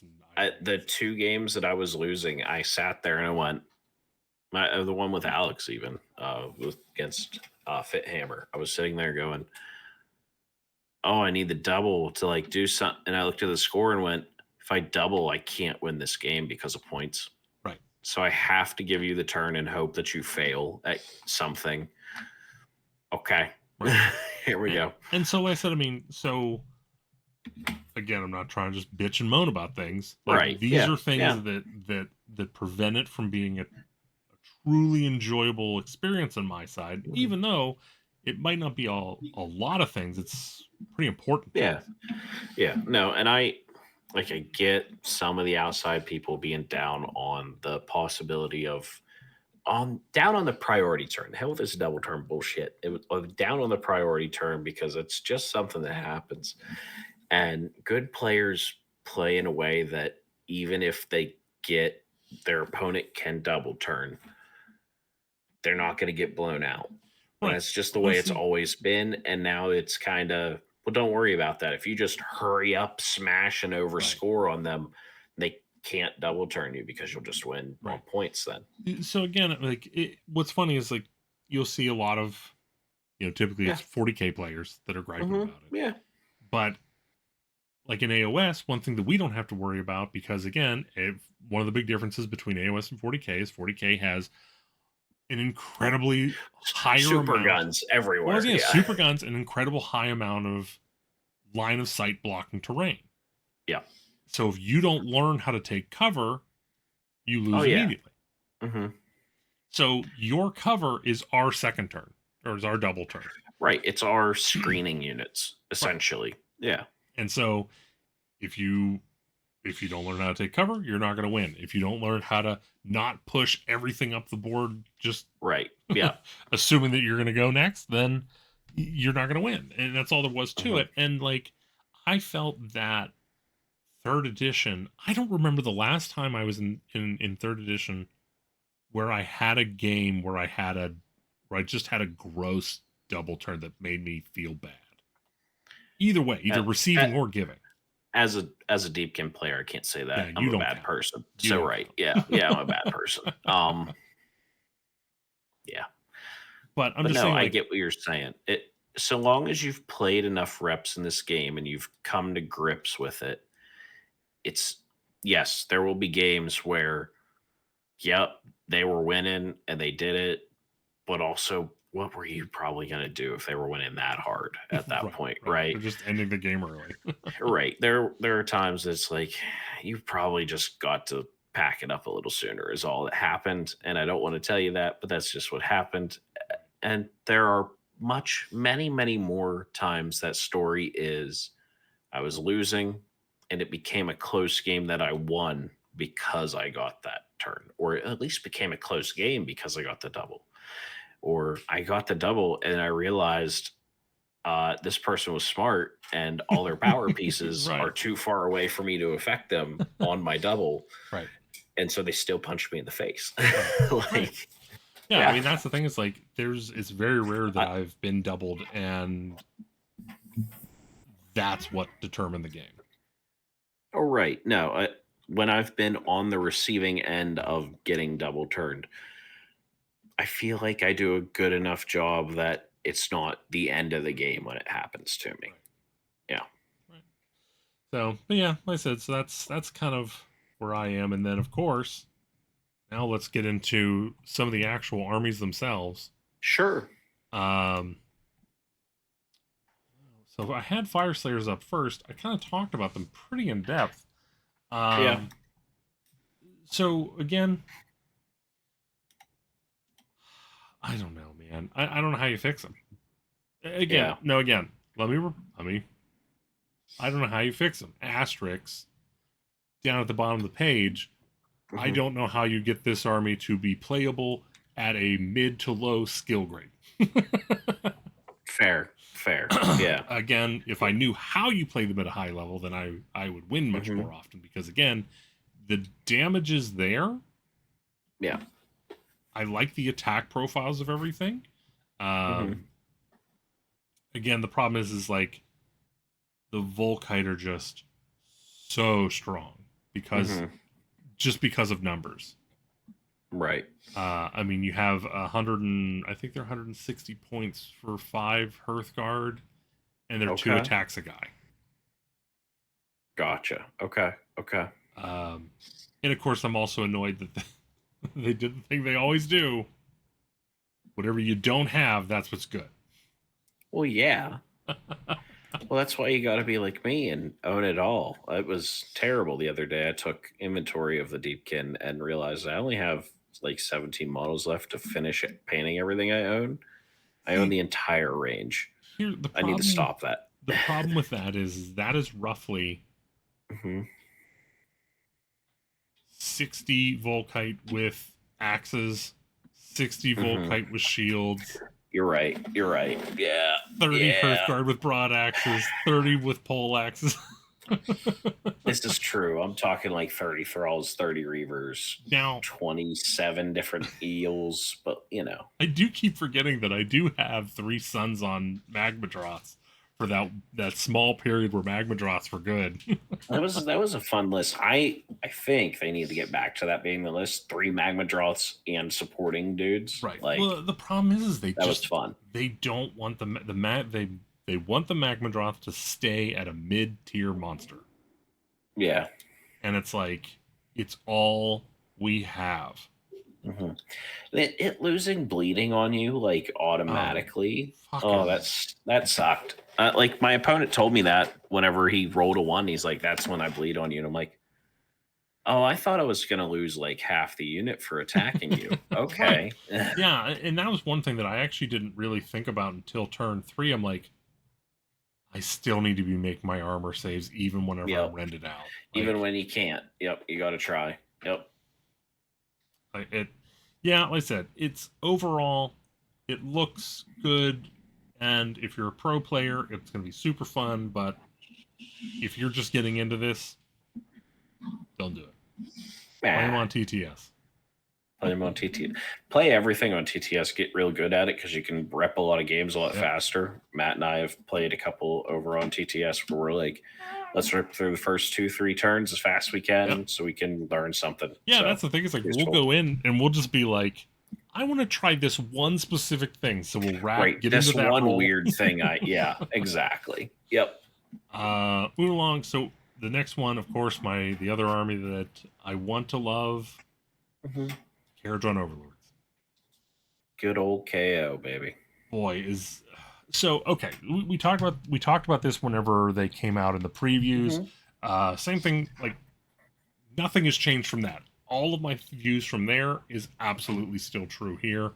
One thing that I did after these came out, after the full pack came out, I went through and did a damage analysis versus all the different armor. And okay, yes, I do remember this. Yeah.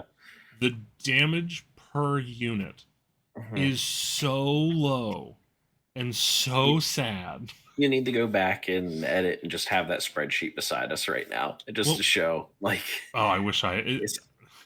It was not good. It was. And we're talking. I think the highest was a double reinforced unit of Arcanauts in the shooting. Well, shooting and then getting into combat. I believe. Yes, their full turn. It was like an average, and this was against. What armor save you want to pick? I think 4. The one I remember was 3 because I was like, let's go a little bit harder just because blah blah blah. Yeah, Iron Jaws. Yeah.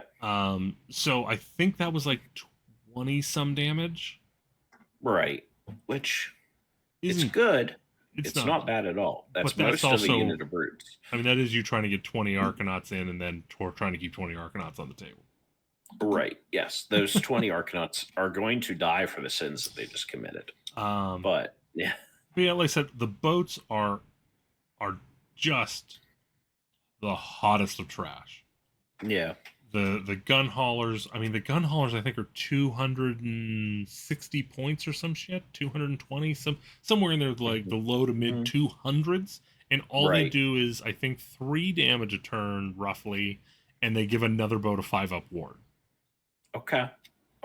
But it's like, okay, well, again, my Iron Drake that's over 500 points also only does about 12 damage a round. Right. Yeah. And it doesn't really do anything else. Like it's only a 10-inch move. Right. Yeah. So on my end of it, I'm curious to see maybe once you get some games in of it, from listening to Mata whenever he was up here playing around and him and Neil were talking. Yes. The movement shenanigans of that army. Yes. Are there. That is the pro.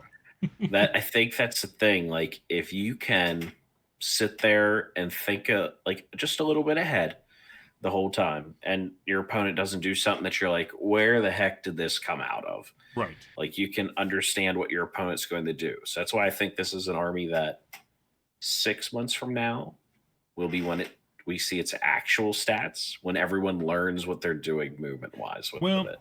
so the movement shenanigan is um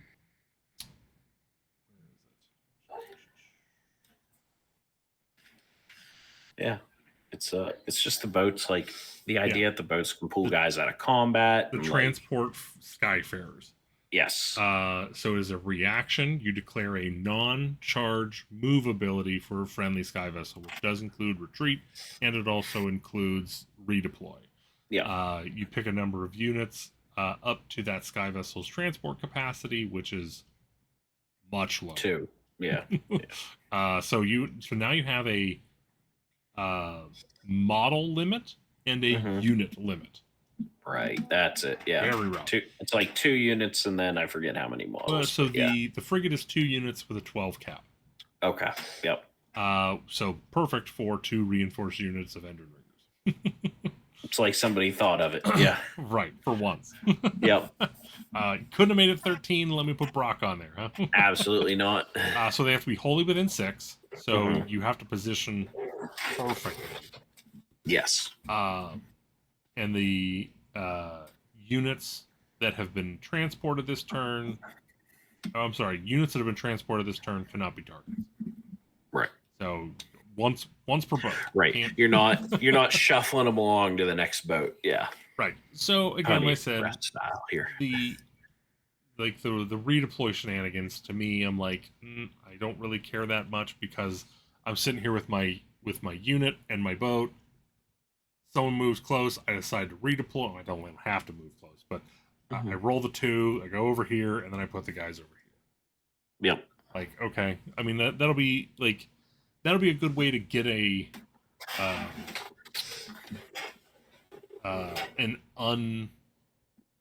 unguarded objective. Yeah, you'll get an unguarded objective, and I think you'll also end up just protecting a unit that should get deleted on a turn. Well, the problem is the boats get deleted on a turn too. I'd rather the boat for the amount of damage they put out. Well, that's the problem. Is like balloon boys, right? The boats don't do a lot of damage. The thunders don't do a lot of damage. It's like the Arcanauts will only do damage if you take them in mass. So if you took like 3 units of 20, right? All right. Yeah. But again, like, you're still looking at your Endrin Riggers that are 2 wounds on a 4 up, no war. Right. And it's like, it's really there. I feel like it's a combination of they don't know what to do with the army, and there's a little bit of sins of the past in here. Oh, 100%. There's definitely sins of the past in there. Yeah. And again, like I said, I don't mind having units on the table. I don't. That part. I'm fine with it. I'm glad that they still give me some benefit from Sky Vessel cover, but I'm going from -1 to hit, +1 save to just -1 to hit. Right. And the army's largely on 4 up, no wars. So it's like, I don't know. It's by the way, also the other, if you're incorporating buffs, the highest damage you're going to get is Brock Ragnarsson with the first rule of Grungson. Pick 2 friendly Skyfarer units, add 1 to attacks. You put them on a frigate. You put 2 reinforced units of Endrin Riggers, have the frigate charge, bring them with it, give them strike first, give them an extra attack, and then all out attack 1 of them. And that's the most amount of damage this army can put out on average. Right. And again, you're only going to get that off once or twice. Right. Yes. Yeah. Won't be all the time. Again, I'm just hoping that this is that book. Yeah. This is the edition when the other half of the army comes, because Everything for cities, all the dwarves in cities has been moved over to Old World. Okay. Very true. Very So true. I can't imagine that they're going to be releasing dwarf units in the new cities book. No. No. They have shouted from the rooftops that this is the human army. Yes. Agreed. Agreed. And so I'm kind of hoping, like with some of the lore from the last edition, where Grugny was trying to make amends and trying to bring the clans together, that we'll at least see the dispossessed come over to the KO, and so we see kind of a techie KO in the sky, basically and the ground the forces. Grugny Yeah. reclaimers that I've been talking about for years. I Right, don't think it would go that hard, but even if we could No. just get some dudes with some tech shields and Some maybe power hammers, essentially. power hammers, a motorcycle, or a golem mech or something like. Yep. I think the army would be much better placed. I also think they should probably retire Thunderers or figure out something with them because they are a massive sticking point. They are. They are. If they could just, they would never do this, but if they could just put out a kit that had one of each, like they had just 5 of each weapon. Yeah. Then what you could do is you could do what you did with the Kurnoth Hunters for Sylvaneth and go, here's the mortar unit, this many points. Here's this points. Like, because that's just holding them back. I mean, right now, this is. Let's see if I can find them up real quick here. Yeah. Yeah, I forget what a unit is cost-wise right now. It is 120 points, 140. Okay.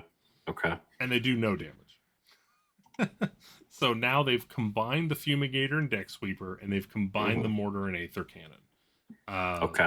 So Fumigators and Deck Sweepers, 5 attacks apiece, 10 inches, 3s, wounds on 4s, rend 1, 1 damage, anti-infantry, rend 1, shoot in combat. Okay. So if you get into combat, you're at least getting 10 shots. Right. Yeah. That of which 6 will go through and 3 of those will succeed. And if it's infantry, those 3 might go through. Yeah. But then you have the Aether Shot Rifles. You're going to have one of these in at this point, and it's going to go on the champion. So champion, I don't know why they even kept the champion at this point, but attacks 2. You're only going to put it on the champion, so 3. Okay. 3s, 4s, rend 1, 1 damage, no ability. Okay. 18-inch shot. And then your last 2 guys, the Mortar and Aether Cannon, 18 inches, 2 attacks, 4s, 3s, rend 1, D3 damage, no ability. Okay. Yeah. It's a rough one. It's rough. So it's not the greatest shot, that's for certain. The unit that defined the army, the shooting, is now 1-ply side of the road gas station toilet paper. Right. Yep. Yeah, it's like, you guys, it's not your fault. They sculpted it this way. We tried. Yes.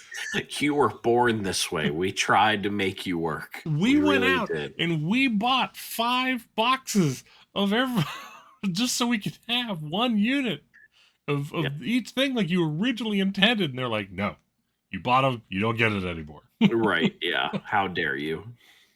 We'll see. Sorry, guys. Yeah. And then, of course, then the fun begins with Sons of Bahamut. Yeah. I was looking through Army these. Feels good. Yeah, like I said, the only thing I can really gripe about is Timber. Well, no, there's 2 things. It's both in battle traits. Timber, you killed me. Let me just do D3 mortal wounds to you. Like, no, never. No, you will always fail that. Okay. At least let me win ties. Like, right. I can see that, but no, absolutely not. I was okay. So one more grumble and then a grievance in Okay. the battle traits. Okay. A grumble from the old dwarf, then a grievance. So the grumble is let me have enough rampages that I can actually have each one of my guys do one. Okay. Yep. Agreed. Like, Agreed. where's Having played against them and going, well, what else are you going to do? And they're like, well, that's really it for anything useful or that could be done right now. It's like, oh, so you're going to roar or suplex me. right? Got it. Yeah, because like jump Yeah. up and down. First off, it's you roll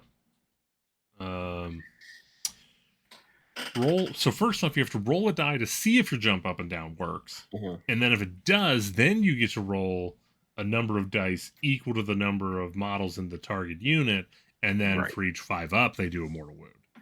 Yep. So let's get rid of the 3+, and let's make that rampage, unlimited. Okay. See, I would think if we were going to just do rampage, unlimited, just do they're loving this whole roll a d3 on a 2 up, do that many mortals, like stomp, like that's it. No, so that's definitely the way I want to go. I would love to just have your stomp 2-3. That's exactly what I would want. And then the grievances is the Mega Gargant charge.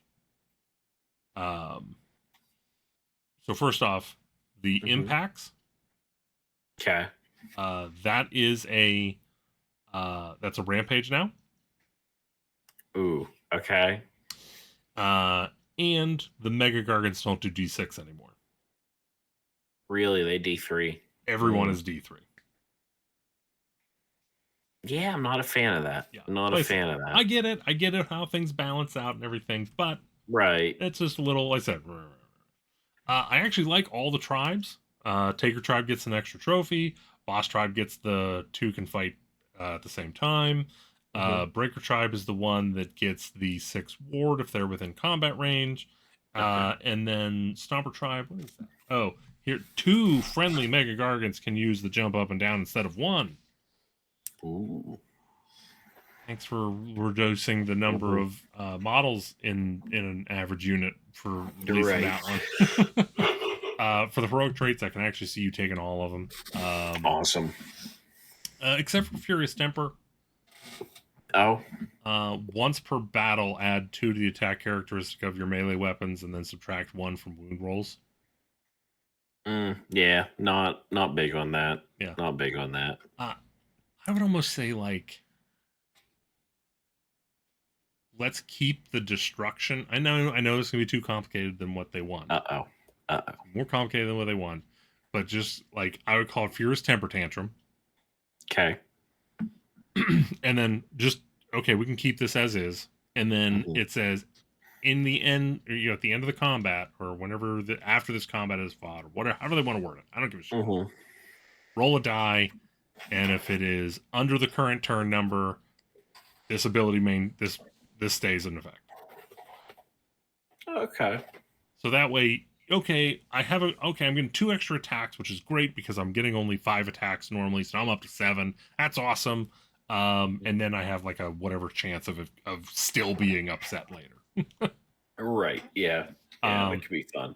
However, that's not going to happen because I'm going to take 40 wounds instead of 35. Yes. Yeah. Yeah. And then the other one's not bad. +1 to friendly charge rolls for friendly Sons of Bahamut units that are wholly within 12. Yeah, not bad. It's not bad. Yeah. And again, most of the artifacts are something that I wouldn't mind. Good. Yeah, King Broad, the 5, the 5 for prayers. So you have +2 to move, which is honestly useless at this point unless you roll the 5 for turn 1. Right. Yeah. Yeah. Now again, they do have, if you roll a 10, you can pick 2 instead. Right. That might be good late game instead of early game. Right. There's definitely a turn 4 where it's there. Right. But like I said, for me, the Might of the Earth, heal D3, each friendly Sons of Bahamut unit is the way to go. Yeah. Yeah. 6 attacks, 4s, 2s, Ren 2, 5 damage for that weapon, for the main weapon. It's fine by me, man.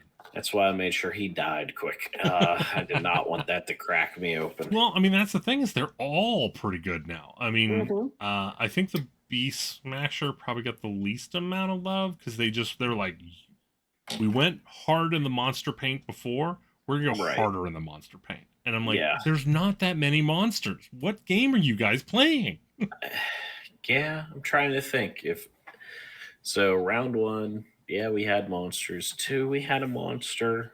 Round 3 was all against giants. I mean, I had a monster in every Right. game I played. Monster, but again, whenever you only have 4 Right. units, you need to be doing something against more than just 1 unit.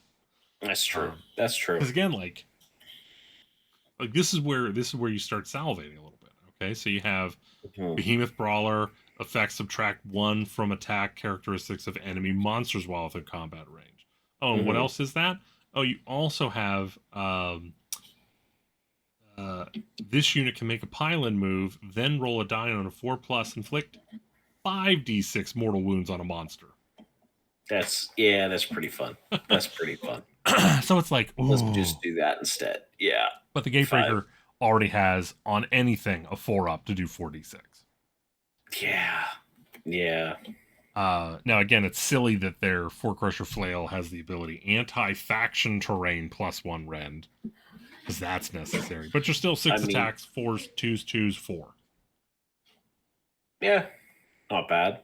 Not bad. I mean, if you get that, you just get that lucky turn. You give them the all-out attack. You don't go for the pulverizing strike. You get 6 4s. You get 6 not 2s. Bad at all. Now your opponent's going to be at Ren 2. Chances are the infantry is going to fail everything, and you're going to just did 24 damage to that unit. Like, right? Yeah, you're telling your opponent to pick it up, whatever it was. They also have a hurled boulder, 18-inch, one attack, 3s, 2s, Ren 3, 4 damage. There you go. You'll miss it every time. Yes. And I still love my Kraken Eater, but he just doesn't make the cut. Okay. I could probably squeeze him in. I just don't feel that the kick in the objective has the same feel as it used to whenever it was like, let's kick it 2d6 volleyball it around here. Yeah. I felt that was an entertaining time back in the old days whenever you're like, I'm going to kick this objective and change the amount of points it's worth. Well, I specifically remember our first game with me playing Giants, and you were playing your Stormcast list. Yeah. And your whole point was to dive bomb behind me and get all the higher point ones. And I'm like, nope, all on your side now. You just kicked it over to me, and I'm just like, excuse you? And you're like, that's not how that's done. And then Chuck is like, we tested it. That's how it's supposed to be done. That's how it's done. Yeah. And I'm like, okay, I'll get 4, 8, 12. Yeah. And you're just sitting there like, wait, his 1 pointer is now worth 2 just because? And wait, that was 4 to me, and now it's worth 2. Oh boy.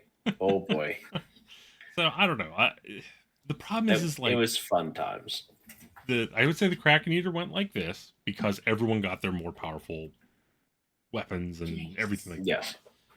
And then War Crusher, like the War Stomper, went like, so it was like here, and it was like the only reason why you brought him is because of points. Now their points are even, but so he got right, yeah, because now he gets, as opposed to 1 for every model within blah blah blah to a cap of 10, it's for every 5 models in the unit he gets +2 attack.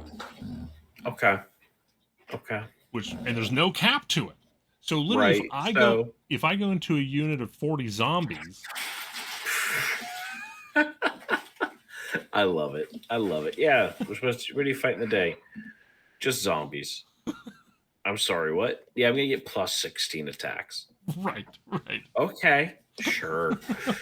Just pick them up. I mean, yeah, just 20 attack. Okay, I guess I'll just attack each one individually and just right. Yeah. Now again, the Boulder Club's only 2 damage. It's still okay, right. I'd say. But you also have the hurled body thing, which is the deal mortal wounds to something further off, and it's not a shooting attack. Right. So you won't fail it anymore. It'll be great. Yeah, that's what happened. Now that is one issue with that is, so it's still double the target, and they no longer have the bonus to the roll. Right. Yep. So whereas before, The Kraken unit was or I'm sorry, was D3. Now it's just 3 dice. So now that's like, I don't know. I gotta play around with it. I think I could just bring whatever the hell I want. But anyways, fair enough. Sons of Behemoth is as of right now is my army for 4th edition. Whenever I'm pulled out to play. Awesome. Okay. And lastly, for me, then we'll get over to you. That's fine. Is the nobody wants to hear from me. They're all here for the opinion of Big M. We all know it. Well, they don't know how to feel about these things until I tell them. Right, exactly. If you're doing that, you just get off the internet right now. Yeah. I'm real sorry. Oof, that's rough. So Stormcast, I mean, there's no other way to put it than disappointment. Yeah. Having played against them, I don't know what you do playing that army, because they have the armor of the Iron Jaws, but they certainly didn't feel like they punched as hard as them. There's no, well, again, the problem is they go, well, let's make it defensive. We'll make them a blah blah blah. Oh, that's too bad. We'll just put them up to a 3. Okay, we'll put them up to a 3. Yep. The army needs something like, I would say it needs to be a 2-up, 4-up versus mortals. Okay. A 4-up mortal ward. Not a regular ward. Just mortals. Just mortals. Just mortals. Or like just stuff inflicted by spells and all that too. But no, just mortal damage. Yeah. That can be fun. Yeah. Because now you're going to have the, and also I mean, the problem, this is the problem. It's like, since they get it in their head of like, okay, the unit came out at 5 models per unit. So there must be 5. So it must stay at 5 for the rest of all time. Like, yes. Yep. And like, this would do like I mean, imagine if the average for Stormcast was a 3 model unit that had 4 wounds on a 2-up with the 5 or the 4-up ward. Yeah. Mortal ward. Just some deadly rules on each of them, and now you're looking at a unit that has 3 or 4 attacks, 3s, 2s, rend 1, 2 damage base. Right. Yeah. Now you're like, well, shit. Right. Like, you're getting excited to go play your custodes over here in AoS. Right. Yeah. But at the same time, as soon as you get that damage off and you lose that 1, boom, massive sink. Yes. Yeah. And so it's not this broken blah, blah, blah. And they're just too scared to do it. And it's like, guys, you have the opportunity to rewrite history where you are making the custodes in AoS. The book, the game. Golden Boys are actually the thing. Yeah. Right. I know you like Stormcast, but clearly at some point you guys really liked custodes. Yeah. You have the chance of taking custodes and making them the poster boy of AoS. Like, yeah. And that's the thing, is it would be easier for newcomers. And it would also be a play style that is not available in AoS right now. Yeah. Because that level of small army count super elite is just giants, but like not everyone wants to fork over rent for the month for giants. Now, again, like I said, if you have a 3 to 6 man unit, and hell, some of the more elite, you can even have a thing of they're so elite you can't reinforce them. Sure. Yeah. You have, like, if you have an army that says, a 1 of 1,000 rule where you're so rare there's not enough to reinforce or something. Yeah. And I mean, honestly, for the army we're talking about right now, most of the units are very slow unless you have wings on you. Right. You're talking like a 5-inch move on the that 5 is amazing. All right. I get it. I get it over there, dwarf. However, for the rest of us, you have 5 up, and you have translocation. Right. Yes, that is true. You have translocation. Now that they've like, hey, just sign on the Storm. You can drop where you need. Right. So it's like, I honestly don't have too much of an issue with the movement in the game. Well, that's why I'm saying the reinforcement thing, it almost doesn't bother me, simply because when a unit of 6 shows up somewhere right now, that's it. They're not going to the other side of the table. Right. Right. Like, that's the side your opponent wanted. So you're safe over here where they aren't. Right. So, like, there's an argument to be made, like, yeah, I'll let you have that, like, terribly horrific concentrated piece of power there. I We're mean, going to go essentially, everywhere else. It'd be fun. What I'm proposing is you take the Annihilator with shield and the Annihilator with Grand Hammers, squish them into one, and make that Liberators. Oh boy. So now the issue is whenever you make Annihilators, you might not want to allow that to get reinforced. Right. That's true. That's true. Whenever you're sitting there and you're like, so these guys are going to be 3s, -2, anti-infantry, with 3 damage each. Mortals are like some sort of weird mortal proc too somewhere. And you're like, oh, okay. Yeah. It got it. Every time 2 mortal wounds are dealt, every unit within 3 inches also receive a mortal wound. Right. They have this static shock as their armor explodes back at you. Now, I will say, out of all of these that I've read, combined battle traits, command traits, artifacts, as one package, this is the worst out of all armies. Everything. Yeah. There's nothing good in any of them. Like I said, you have and like they've done everything they can to make it that way.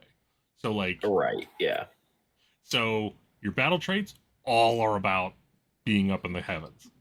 So much so that like, oh, okay, well that sounds pretty good. What's wrong with that? You have to use a goddamn command point to bring a guy out of the clouds. Right, yeah.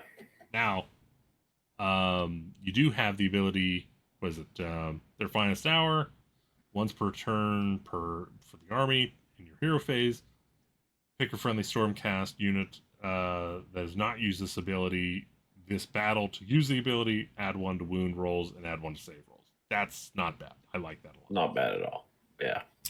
But like for the formations, what are you doing? Like, right.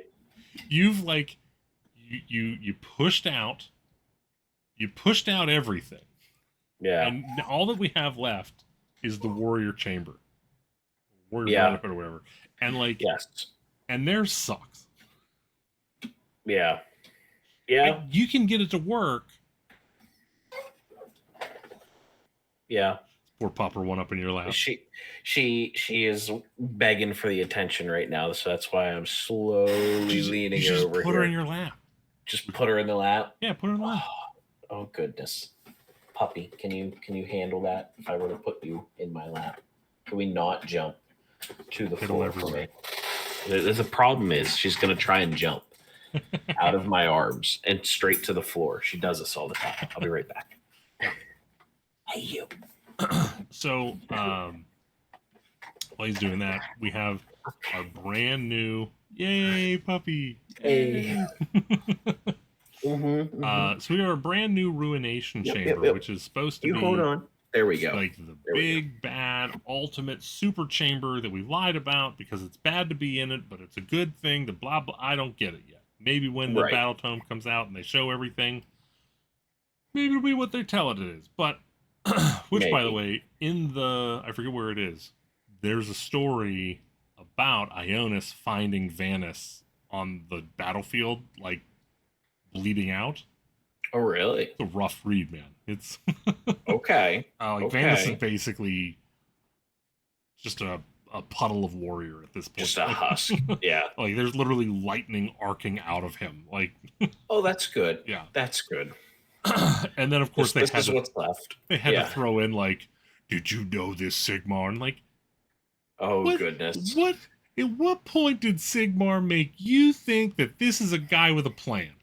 Right. Exactly. Do you remember when he lost Galmaraz for a couple millennia because he got pissed off and threw it at a guy that he knew could teleport? Like, yeah. I mean, is this the same guy? If you look at all the gods in Age of Sigmar, Not one of them has a plan. Nagash has more of a plan than everyone else, and that's saying something. So, like this is going to be probably a little over your head because it's G1 Transformers. Okay.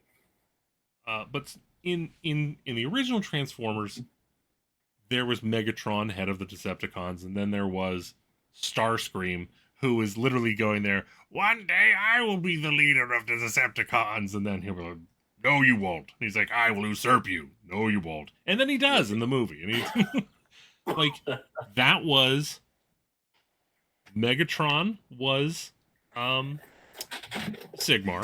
Place. And Starscream was Marathi. Right, yeah.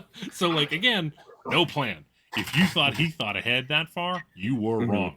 Right. So, okay. So, for Ruination Chamber, you pick a friendly unit, Ruination Chamber unit, and that's a 5-up ward for the rest of the turn. First off, Ruination Chamber should probably just have a 5-up ward. Right, yeah. Yeah.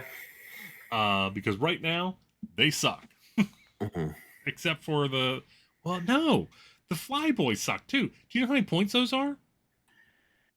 No, what are they? 260 points. Excuse you. For 3. No. That's the points cost they should be in your land. Like, right. This should not be 1/8 of my army. Right. I mean, they should be 90 points because you put them up, you pin things down, and then they die. And then you move all of your life.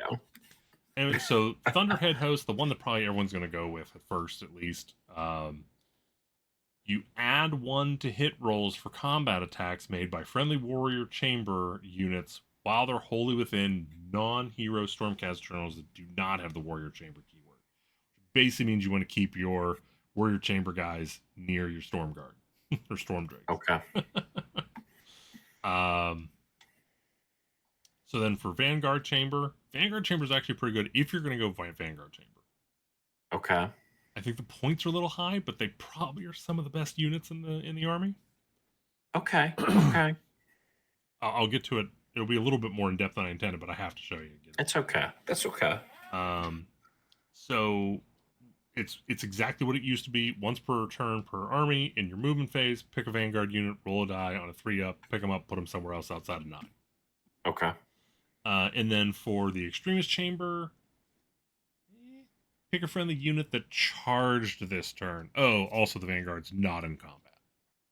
Okay. You can't be in combat, fly away. Like, that's fine. But that's fine by me. Right. Yeah.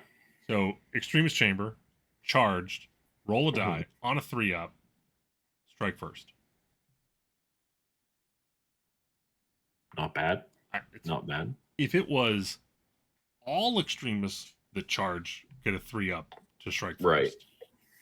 Right. Okay. Yeah. So those are your 4 choices for battle formations. Not really anything desirable. Yeah. So for traits, Staunch Defender. While this unit is contesting an objective in friendly territory, add 3 to the control score of all friendly Stormcast Eternal units contesting that objective. If it was while this unit is contesting an objective, comma, right. Now that's what I'm going for. Yeah. But since it is in friendly territory. Yes. Yeah. I don't want a random hero on this side of the board when I'm trying to get to that side of the board. Like, right. As it turns out, I need to be in my opponent's side of the board playing this game. So let me do that. Yeah. And okay. Was that wholly within or at least partially? So this is units contesting the objectives. So there's at least one like, okay, that's not bad. So as long as you're on the point, it doesn't say wholly or not. So as long as one guy's towed in, there you go. Okay. Shock and Awe. Each time friendly Stormcast Eternal unit is set up wholly within 12 inches of this unit, using the Sign of the Storm ability, subtract 1 from hit rolls for attacks that target that unit for the rest of the battle round. So it used to be on the Annihilators. Yeah. Right. So not terrible, but the problem is Annihilators are so expensive that you can't really do that anymore. Yeah. Or you can do it. It's just you're not going to have a good day whenever you have 9 annihilators and that's your team. Right. Yeah. Yeah. And then the last one, Envoy of the Heavens. Oh, this is heroic traits. If I didn't say that. Mm-hmm. Declare if a friendly unit was destroyed. Oh, this one's almost good. If a friendly unit was destroyed in the previous turn, so you have to remember what happened last turn. Mm-hmm. And this is also your hero phase, not a hero Right. phase. Yeah. So someone died last turn, you get doubled. Now you have to wait a turn. Okay, well now they're gonna get their turn first. So who gives a shit? Right. Pick a visible, friendly Stormcast unit wholly within 12 of this unit to be the target. Target has a 5 ward until the start of your next turn. Yeah. Could it be more situational? Why don't you just put and the today has to start with T. Right. Yeah. Yeah. And then for artifacts, you have your null pendant. Hmm. Subtract 5 from the target's control score for the rest of the turn, once per battle. Oh, once per battle's rough. Once per battle's rough. Yeah, I'm like, why isn't it just Do it. Yeah. you just give an aura of -5? Like, Right. Yeah. Once per battle, any combat phase, the Quicksilver draft, the unit has strike first. There's nothing in here Nothing that's strike strong first. enough. Right. Right. If this could affect a named character, yes, but it can't. Yeah. No. But that's the other thing is there's no like. It's like the person that wrote the artifact were like, oh, I bet there's gonna be like this really powerful hero. They're just gonna put shit on it. No, that character doesn't exist. Right. Yeah. Yeah. And then of course the one everyone's gonna take because they don't have any other choice. Mirror Shield can't be shot unless you're wholly within 19. Yep. Or I'm sorry, Yep. if the model's within 9 inches of it. Yep. So and spell lore, I won't get into it. And same thing with the prayer. Yep. Now I think you have 2 choices for your I'm going to say battle line because I'm old school like that. That's okay. That's okay. I'm with you. I think Liberators are an honorable mention. Okay. Because they have 2 attacks per, 3s, rend 1 damage, crit mortal. Right. And you add 3 to the unit's control score while it's contesting an objective, but again, wholly within friendly territory. You already have another unit of Vindictors that are going to be holding your own territory stuff because they do a bunch of shit when you charge them. Right. Yeah. So that's why they lose out, and on top of that, they also lose out because they're 120 points. Fair enough. So for me, the number one pick, Vanquishers. Okay. Just because of the ability on there? Lightning strikes. Yeah. I mean, most units have 5 or more at least once in the game. Right. So they're not good against heroes, but you have other things that can do that against heroes. True. But you're looking at a unit that costs 110 points, 2 attacks per, 3s, rend 1, rend 2 if you're fighting infantry, damage 1, damage 2 if it's probably infantry. Okay. So now you're looking at a 110 point model or 110 point unit that's doing 2 damage on the attack. Okay. Not bad at all. So that's why those are my pick. They get a musician, champion. A lot of time if they're getting the extra damage, they're also probably fighting infantry. So yeah, I can see it. I can see it. And then, like I said, the reason why the Vindictors lost out, I was originally excited for them because I thought the anti-charge rend +1 rend was kind of cool, and I liked their ability until I reread it. I saw, combat phase, roll a die on a 4+, the unit has strike first for the rest of the turn. Like, that's awesome. Right. But they got to get charged. They have to be charged for it. Yep. That's the How many points are the Vindicators at? 110 for 5? Okay, so we're talking even points for 2. So a 2 damage unit. And again, the save is the exact same, the health is the same, the control's the same, moves the same. Right. I'm not just going to sit around. Like if I'm going to take a unit to just sit and hold objectives, I'm probably going to go Liberators if I have the points, but I don't have the points, so that's not going to happen. Yeah. And yeah, no, First the big off, thing is that the Vanquish or the Vindicators just want to get charged all the time, and you really do just need to be moving forward in this edition. So yeah. I'd like to point out that Gardas is probably back on the menu, depending on Oh, where the points are, because um, passive Aura of Purity, all Stormcast Eternal units have Ward of 5 up while wholly within 12 inches of this unit. okay. And then on Okay. top of that, once per battle in your charge phase, you can pick three visible friendly Stormcast Eternal infantry units wholly within 6, and then for the rest of the turn, add 1 to attack rolls and add 1 to attack characteristics. So, Yeah. Yeah. So I guess if you want to drop from the heavens, we're using Gardas and we're getting in there. another Yeah. key unit, Knight Vexlord now with the banner. So combat's fine, 4 attacks, 3s, rend 1, 2 damage. The big thing is the banner. Any hero phase. Declare. Pick D3 Stormcast units, friendly Stormcast units wholly within 12, add 3 to the target control score. In addition, heal D3 each target. Okay. Any hero Okay. phase, aka every hero phase. Oh, okay. Not once per turn, not once per battle. Not on yours. Yeah. He just sits there and goes boo boo boo. Okay. Okay. Definitely helps. Oh, so they did make the Lord Celestin. They tried to make him tempting. Okay. He has reaction. You declare a fight ability for this unit. Effect: pick a friendly non-hero warrior chamber infantry unit that is not used a fight ability this turn. The target can be picked to fight immediately after this guy's fights. Also, add 1 to wound rolls. Yeah, I mean Still not bringing the him. add 1 to wound rolls is the only thing that makes me go maybe he's worth it. I'm also still very disappointed that the Lord Imperitant's only role is the guy on the Navy ship where the guys are flying in. He's just sitting there doing this. That's true. That's true. Yeah. Yeah. I like the compromise with it because now you can bring down more guys. You can pick up to 3 units that were brought in one turn. Now, unfortunately, they do have to be wholly within 12, so that's kind of rough. Okay. And I don't mind the compromise of more units for potentially less movement.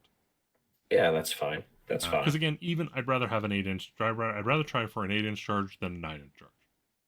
Agreed. No, the math gets much friendlier very quickly. So. Also, our old buddy, the Lord Relictor. Yeah. He's +1 chanting, so love that. Hey, good. But the Lord Veritant, for roughly the same points, has an unbind, and you are also subtracting from casting rolls. And it's also Ruination Chamber, so whenever an ability affects it, 4+ to ignore. Okay. Okay.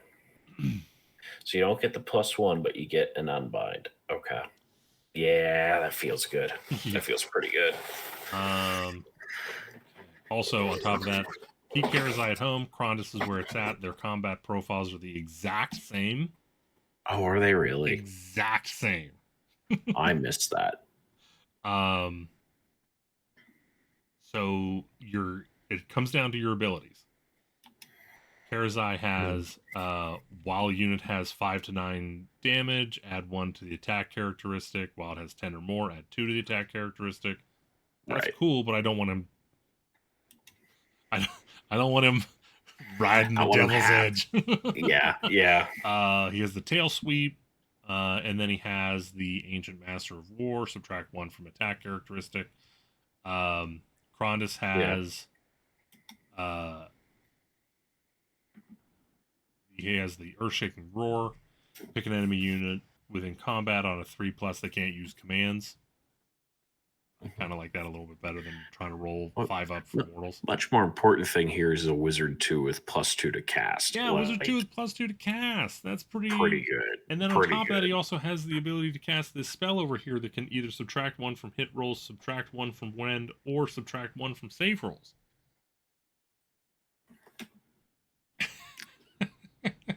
It's fine. It's fine. Let's see. We got Annihilators. So first off, like, I feel so bad for Annihilators with shields. They should not be. They've always been like the worst ones to take. Is the sad part. Like they're the ones that came in the box set, but they just never hit hard enough. I love the way they look. I love that they're a 2-up. You know, these guys should be.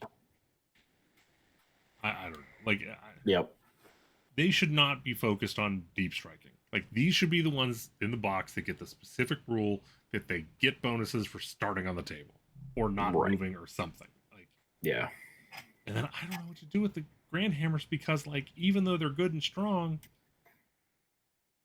they're 3-up armor save with a 3-up armor save with no ward and like it's slow, 4 inches move. So you're gonna set them up, go, boy, I hope I make this charge because you're gonna if you're gonna take Annihilators, you're gonna take Lord Imperator, right, to help them with the charge. And you might also be taking what's his name? We just went over Gardus. Yeah. Just to try and make sure you're gonna actually make it. Yeah. Like, so yeah.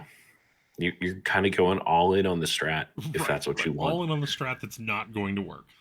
Right. Yeah. In here, the Praetors, whenever you deploy, you pick a hero that they are assigned to, and they give that unit 5-up ward while they are within combat range. Which means you have to charge them. They're not coming to you. Combat's okay. 3 attacks, 3 threes, rend 1, 2 damage. Okay. Points are a little high, but I mean, you'd expect that. Yeah. So here's prosecutors. We're no longer worried about do they have a shield, do they have a trident, do they have a spear, do they have this or that. I wanted to joke in one of our group chats a couple times where I wanted to talk about prosecutors, and I want to be like prosecutors, parentheses, stenographers, but with javelins. Jeez. So they have Ruination Chamber. Heralds of the Righteous, so they roll 3 dice whenever charging instead of 2, and then they have a coherency range of 2 instead of half an inch.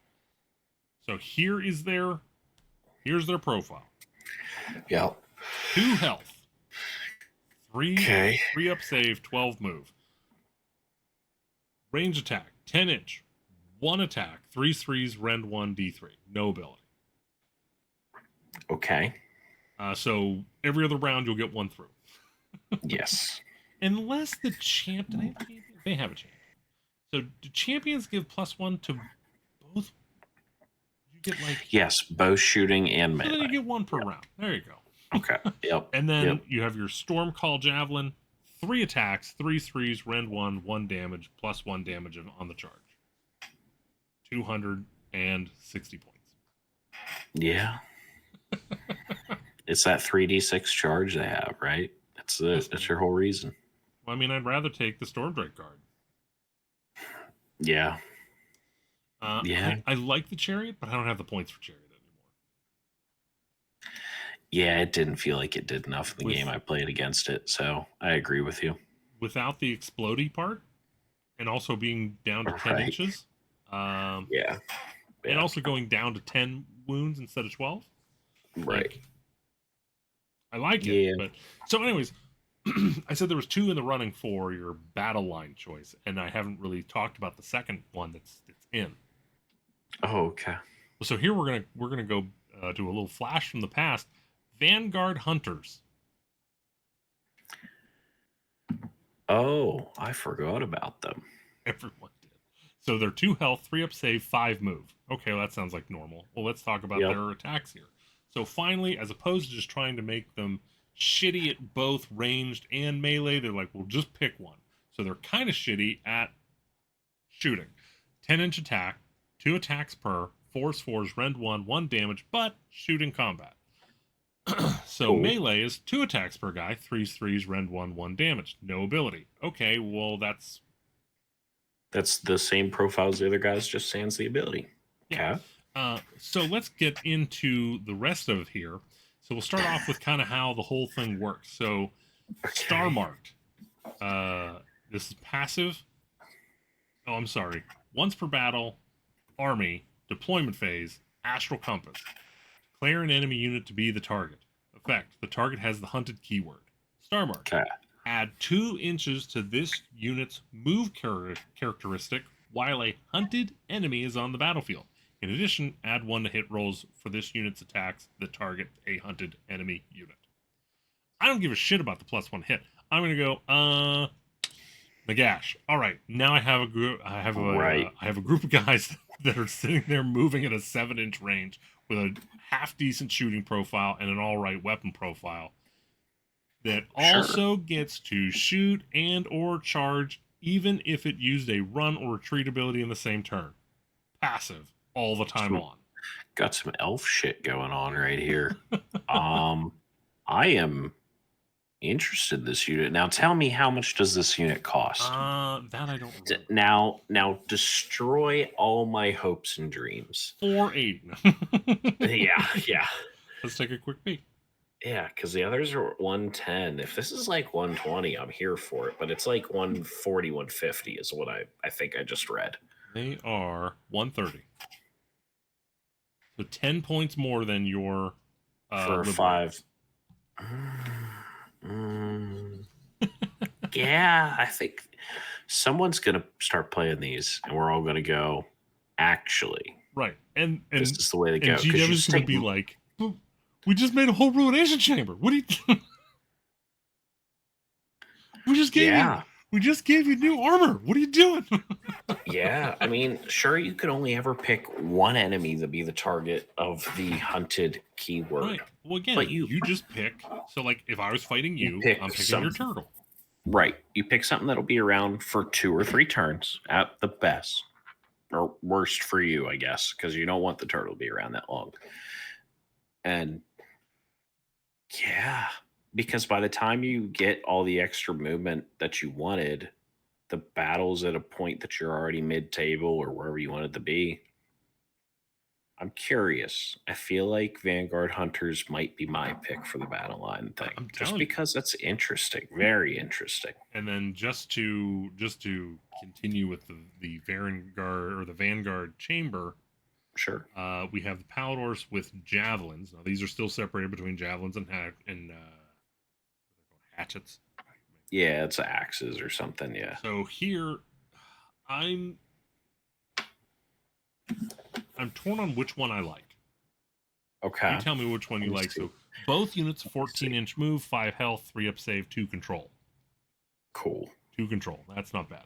Now it is a unit of 3? 2. Unit 3. Yep. So you first have your pistol, 10-inch reach, 2 attacks, 4s, rend 1 damage, shoot in combat. Sure. Star Strike Javelin, 12 inches, 1 attack, 3s, rend 2 damage. Okay. Not the greatest, but hey, 2 damage. Yeah, so then whenever we're in melee, 1 attack, 3s, rend 1, 2 damage. And then you have your companion, 3 attacks, 4s, rend 1 damage, and it's companion, so you can't bump. Right. Now it is shoot and or charge, even if it ran or retreated. Cool. And so this is, so like I read that profile, I'm like, probably not. Right. Then I read charging volley. Declare if this unit charged this phase. Pick an enemy unit in combat with it to be the target. This unit can immediately use a shoot ability as if it were your shooting phase, but it must target that enemy unit.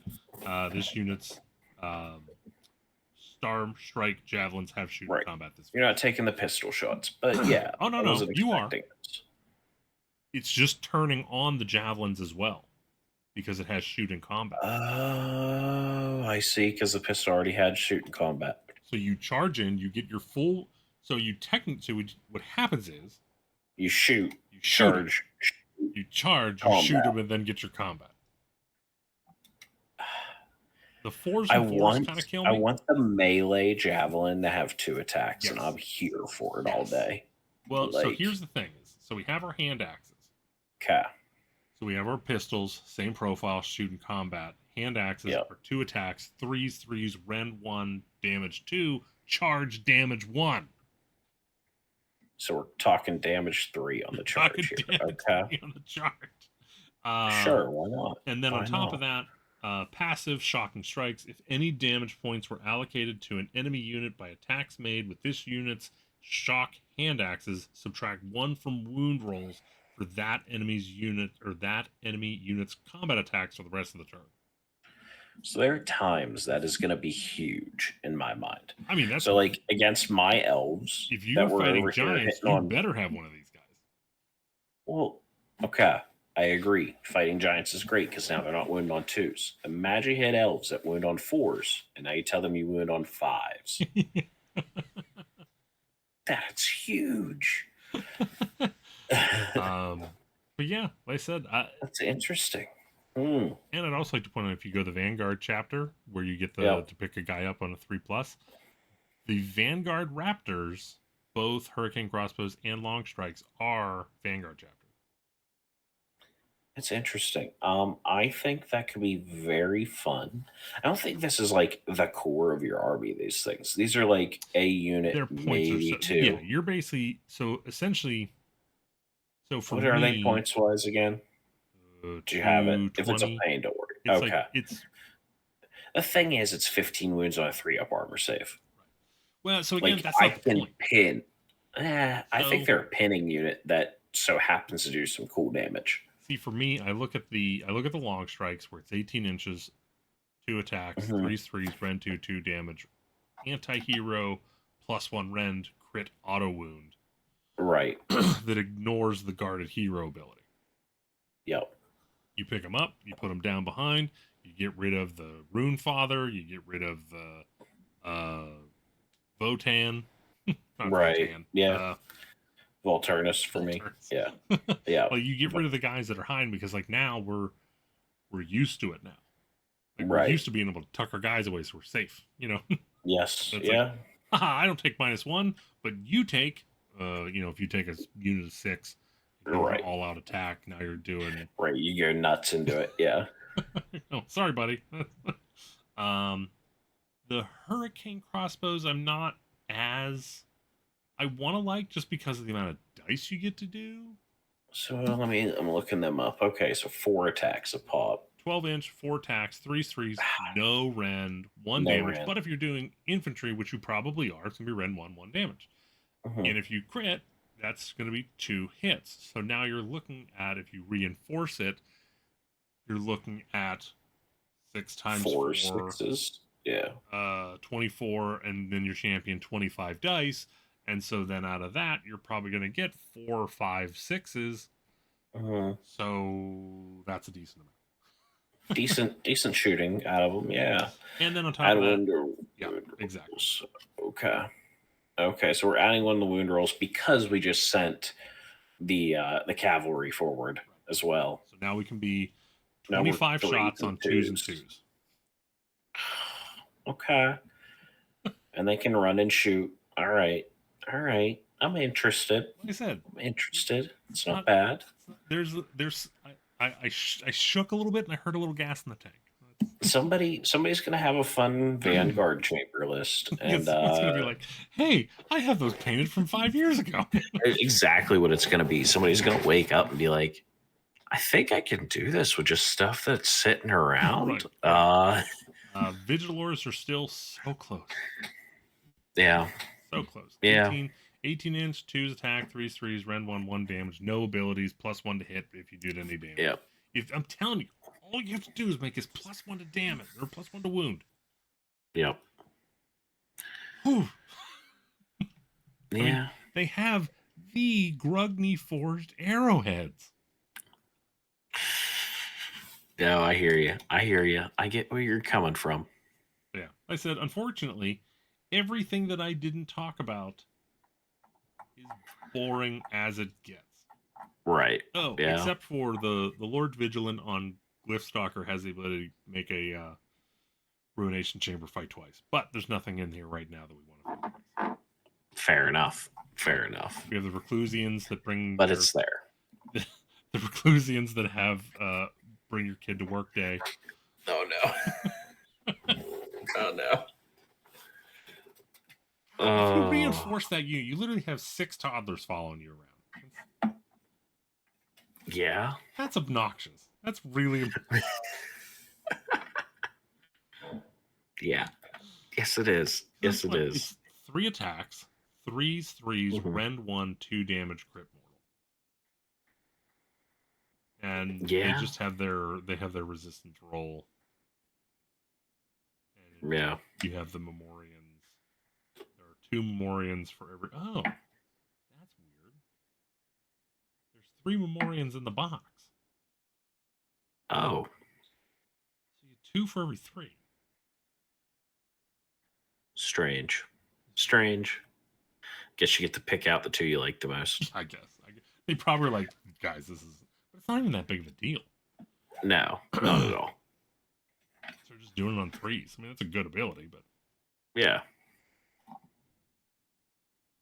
Yeah. Oh. So we were talking about. So I made this really dumb list. It was not done with any intent. It was just Right.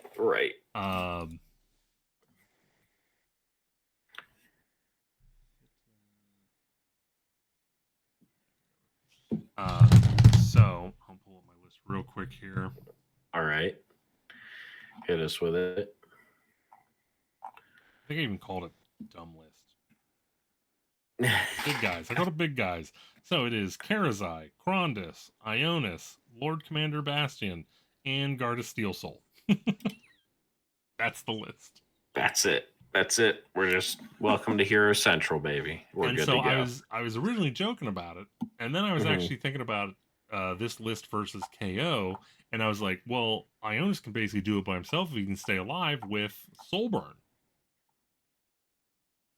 Because once you're Soulburned, you basically just you have on you the 2+ that amount of mortal wounds. You do. Like, oh, do you have a admiral and a chemist and a navigator that you didn't want to get hit? Oh, well, guess what? I put 3 attacks. Too bad. And one of them went through. And because you're on a 4-up save, you now have a 6-up save. Oh, you failed it. So now you get right. Just oops. I didn't mean to. Well, yes, I did. Yes, I did. I really like Ionis, but he's just way too expensive. Right. Yeah. But I get it. All right. So that's enough out of me. So tell me, what are we going to look at for Idneth? What? So for Idneth, first thing, let's just talk over battle formations. There are only 2 that are going to get used this edition, in my opinion. Someone will turn me into a liar at some point, but for one, Achillean Beastmasters is just the one the entire community took this weekend.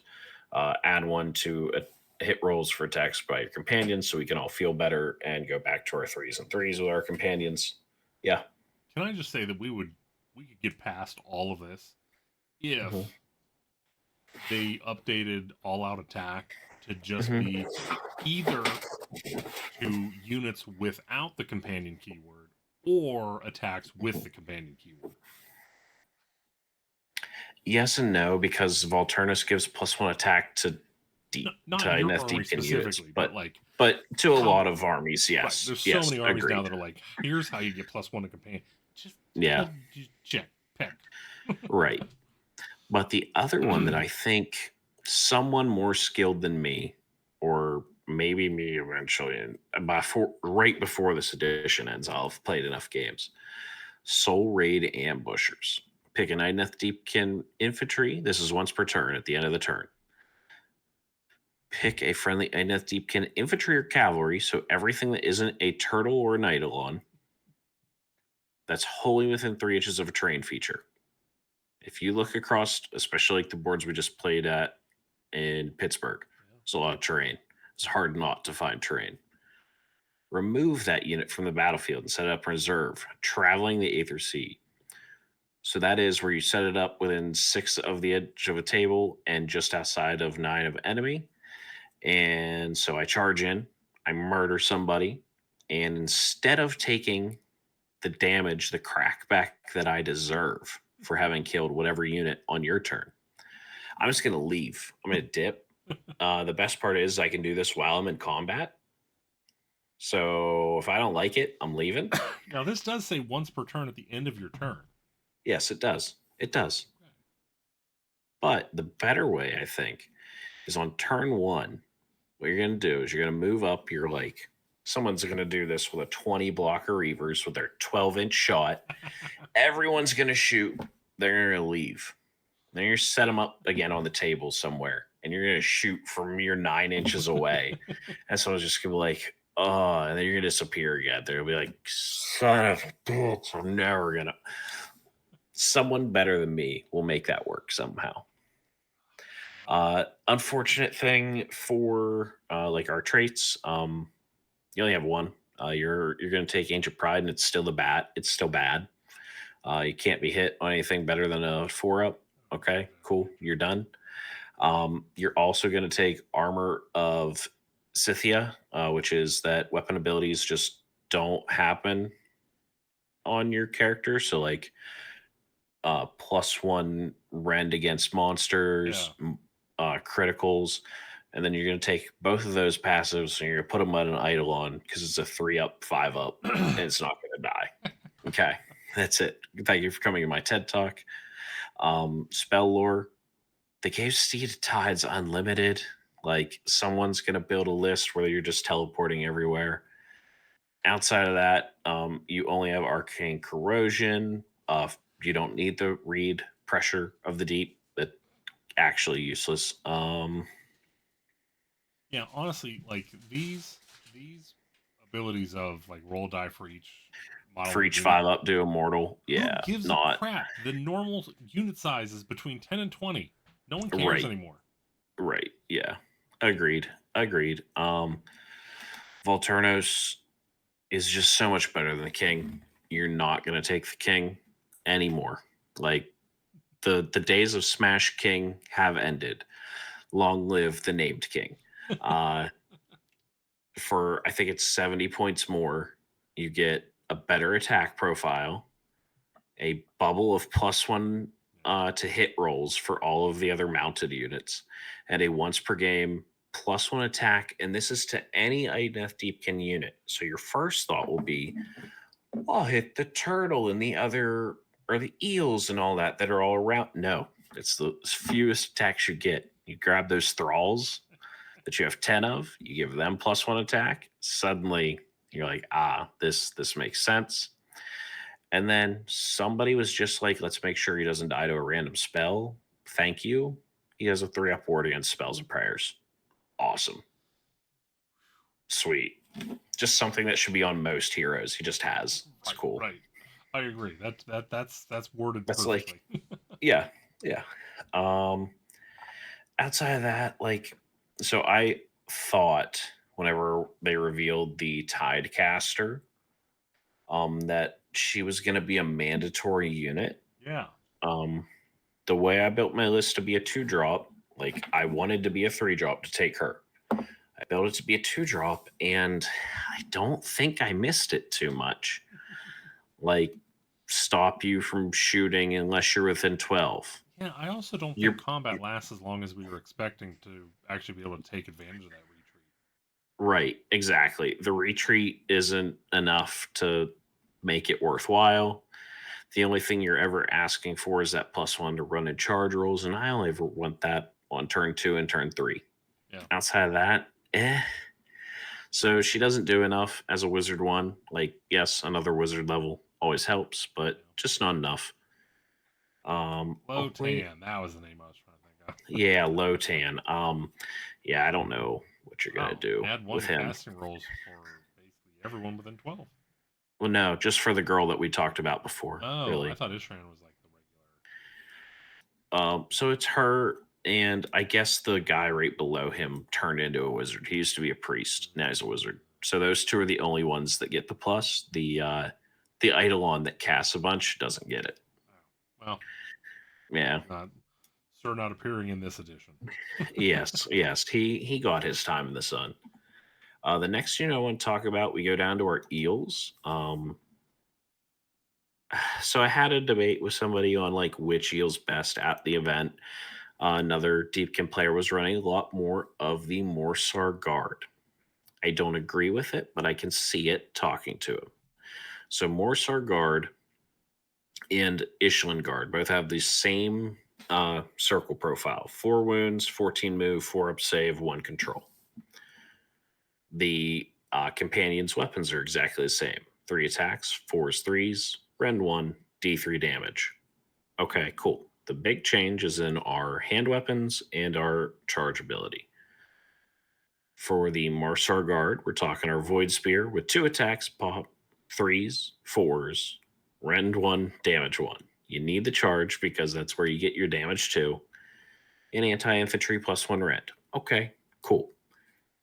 To contrast this, you get the same number of Ishland Guard.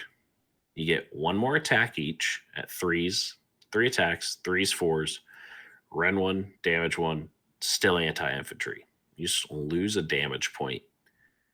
And I think with you rolling 3s and 4s now, it's better to just roll more dice than to have a higher quality attack. So this is 10 attacks versus 7 attacks is the big thing. Now, the other big thing is now their personal abilities. So for the Morsar Guard, whenever we charge, we're going to roll a dice for each one of these eels. On a 4 or 5, you're going to deal a single mortal. On a 6, D3. Add 1 if there's more models in the target unit than this unit, which will be a lot because it's only a 3-man unit. So yes, it's okay because it's a little bit more damage and it's cool, but I think the damage has come down so much and it's going to be hard for this unit to just wipe somebody whenever it charges in. So I think what you want are Ishland Guard for their Just ability. Come down and live with us mortals. Yeah, exactly. What you want are Ishland Guard. You're going to roll a single die on a 3-up. Just pick somebody you're in combat with, subtract 1 from their attacks. That could be huge.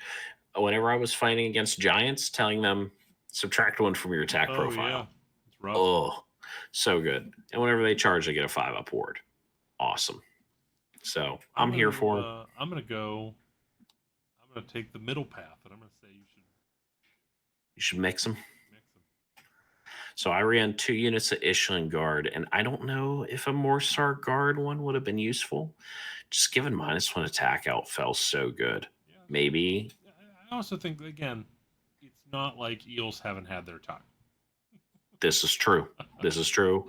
And yeah, they'll never be the monsters they were. Like Morsar Guard, back whenever they were still 3 attacks a pop, like on the spear, and it was rend 2 damage too. That was just, it was a sin that doesn't need to be committed again. I understand. Yeah. Just one last thing to talk about. Let's talk about that turtle because, boy, people don't realize whenever you're ripping through this profile exactly what's happening until you're doing it. 16 health on a 3-up save, 10-inch move, 5 control, also a 5-up ward. Big thing is the shooting attack, that razor shell harpoon. 4 attacks, 3s to hit, 2s to wound, rend 1, anti-monster +1 rend, 3 damage each. My first round, 3s to hit, wasn't too hard. Rolled, got 4 of them, 2s to wound. Yep, there you go. Here's 4 rend 2, 3 damage attacks onto your, what are they? What's the Fire Slayer thing? Monster? Magmadroth. And that's a 4-up armor save base model, so that hurt a lot. Just great. Yeah. And then the Scything Fins and Crushing Jaws, obviously for me all weekend with the +1 to hit, this was 7 attacks, 3s, 2s, rend 2, 3 damage. And if you got crits, just do 3 mortal. Okay, sure. The crew, I don't know why they're there. They don't need to be on the profile. Like they can just take a nap. But the big thing is they're carrying around a 5-up ward. The only issue with it is the 6-inch bubble, which I agree, since it's a ward, it needs to be a 6-inch bubble. So basically, the Leviathan and Volturnus all weekend, they held hands. They hung out together.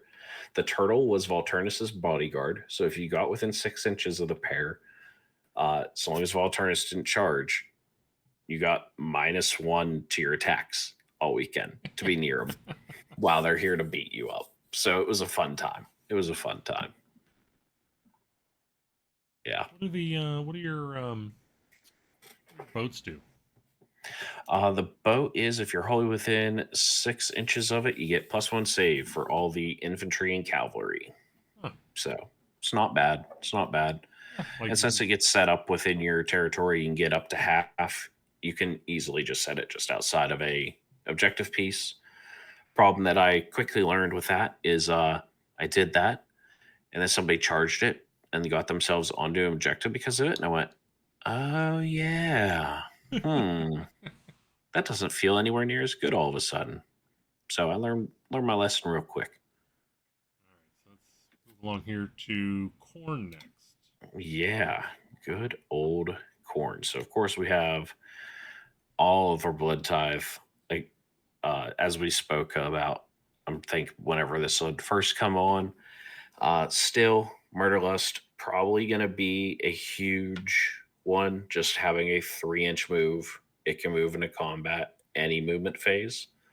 Your opponent goes, oh hey, I'm going to move some units around. I don't want to have to deal with this bloodthirst style. It's in combat with me now, and I can't shoot or something like that. Okay, that's great. Just a fun time all around. Problem with battle formations is, boy, I don't like any of them. Really, like I don't love any of them. I mean, Now, as a demon player, I don't love any of them. If Murder Host isn't I bad. were right, yeah. If I were playing, yeah, Murder Host is not bad. Did you fight? Yeah, get a 5 upward on your bloodletters. Okay, not bad. You have a decent amount of strike first here, don't you? No, you don't have a lot of strike first in this army anymore, I saw which something. is good, honestly. Yeah. That was some feel bads to do before.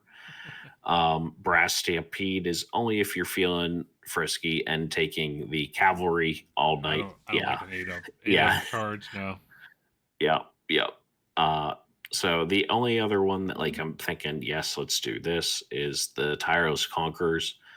If you are fighting somebody that is contesting an objective that you don't control. So whenever you're going to go get stuff, like you're always going to be doing in this game, just add one to hit rolls. Okay, cool. I don't need my CP for that now. I can use it for Right. So reroll honestly, charge or something else.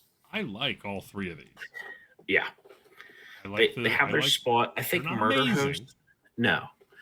So Murder Host, I think, is the weakest simply because if you're playing demons, you're probably running like 2 Bloodthirsters and they already have a 5 board. Yeah.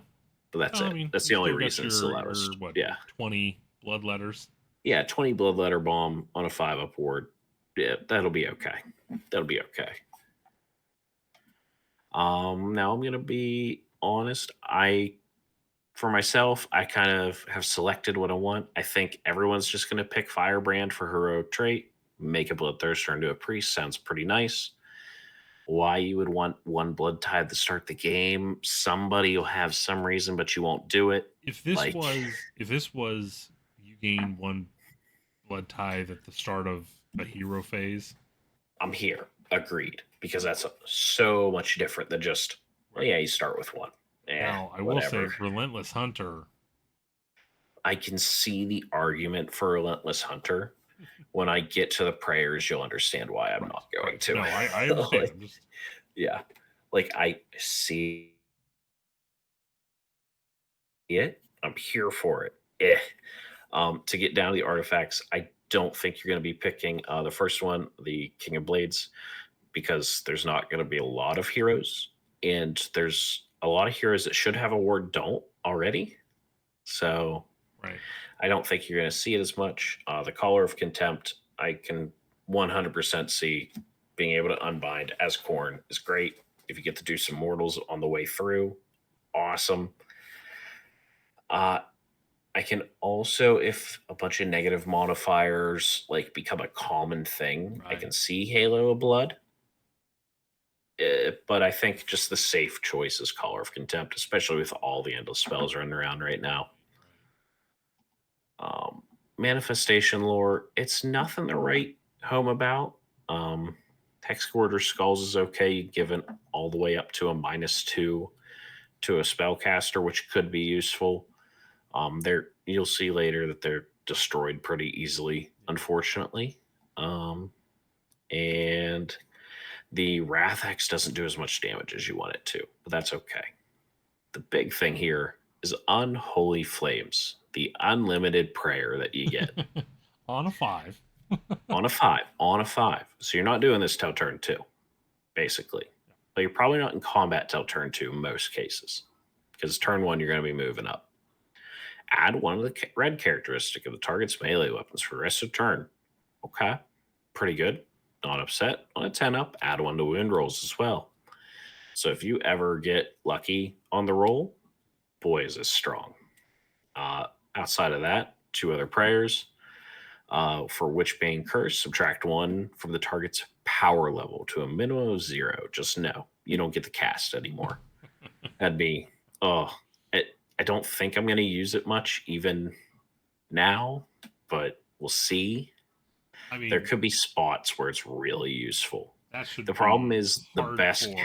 That should be hardcore in Fire Slayers as well. No, it should be. It should be. And then I like the whole, if the chanting was an 8+, just inflict flat 3 mortal damage on the target. Why not? Blood Boil. Well, it's not so much of a boil as a blood simmer, because back whenever this was on the priest, it was the greatest thing ever. Now it's just on a 5 up, take a mortal, whatever. Yeah. So who are we looking at here? Who are we looking at? I mean, everyone's favorite bloodthirster is, of course, of Insensate Rage on page 9 there. He's the two-handed guy that we all just want to watch swing for the fences. 5 attacks, 3s, 2s, aka 2s, because you're obviously all attacking. Ren 2, damage 5, anti-infantry, which, as we discussed earlier, everything is anti-infantry. You need Ren 3. Like, are those your brutes right there that are all infantry? Bop, done. Get him out of here. If you ever, just crit a couple times, you also get to just start doing D3 damage everywhere, because why the heck not? And then, so the Shattering Charge feels a little disappointing, because the turtle does D6 damage on its charges to infantry. You'll be all right. Only does, You'll be all right. Yeah. But oh yeah, big scary bloodthirster. 3 mortal. Okay. Let me ask, is this this isn't unique, is it? No. You could take 4 of them. Well, if you could take 2 and still be functional. You could take... So, a piece of me sat down and was like, someone's going to also do this. You can run 4 bloodthirsters and 10 bloodletters and call that a 2K list. You run 2 of this guy, 1 of each of the other unnamed bloodthirsters, 10 bloodletters, 2K, done. Call it good. You're not winning anything, but not winning anything, not making any friends. No. Oh, I think you're gonna make friends. They're all gonna be like, "You did what?" Yeah, it'll be fun. It'll be great. Don't worry. A serious list. How many bloodletters would you take? 2 at the most, and that's at the very most. And 2 is, I think, on the demon end. If you're running bloodbound side of it, you might not even take 1. I think there's arguments to not even take 1, which is good and bad, because we're all really happy with where bloodthirsters are right now. Yeah. 5 up ward is what they needed to have the whole time. Yep. They're there now. Outside of that, let's see. Yes or no? Scarbrand, I think we'll see play. He's not for me, just mainly because I don't own one. But yeah, no, his potential damage output is way too high. So where is it? Roar of Total Rage. Roll either 3 dice or a number of dice equal the number of damage points this unit has. For each 4 up, inflict immortal damage to target. No, that's not what I wanted. Which one was it? I think you're probably just looking at Carnage. Was I just looking at Carnage? I mean, yeah, crit mortal is okay. Crit mortal. It just 8 damage is all right, right? Yep. And he has a 3d6 charge. So even though he isn't a flying 12-inch move bloodthirster, he's a ground bound 8-inch move bloodthirster. Oh no, he's charging 3d6. Yeah, he's at 6 wounds left, but his slaughter goes from 4 to 6. So right. It's okay, because now that we start about 18 inches away, he is at average dice roll for a charge on turn 1 now. It's fine. So what else are we looking at here? I think an interesting one, if we scroll all the way down to page 19 for the demon players here, because we all know blood letters are good. We can all be happy with that. Let's go down here to the blood throne, though. So health 10, move 8, save 4, control 2. This is a priest of a blood letter with 7 attacks on it, 3/3, rend 1, damage 2, anti-infantry, crit mortal. The big thing is once per turn, pick a friendly Blades of Corn demon unit at the start of the battle with 3 or more models. Roll a dice on a 4-up, bring them back with half the unit. So bringing bloodletters back is big. Yeah.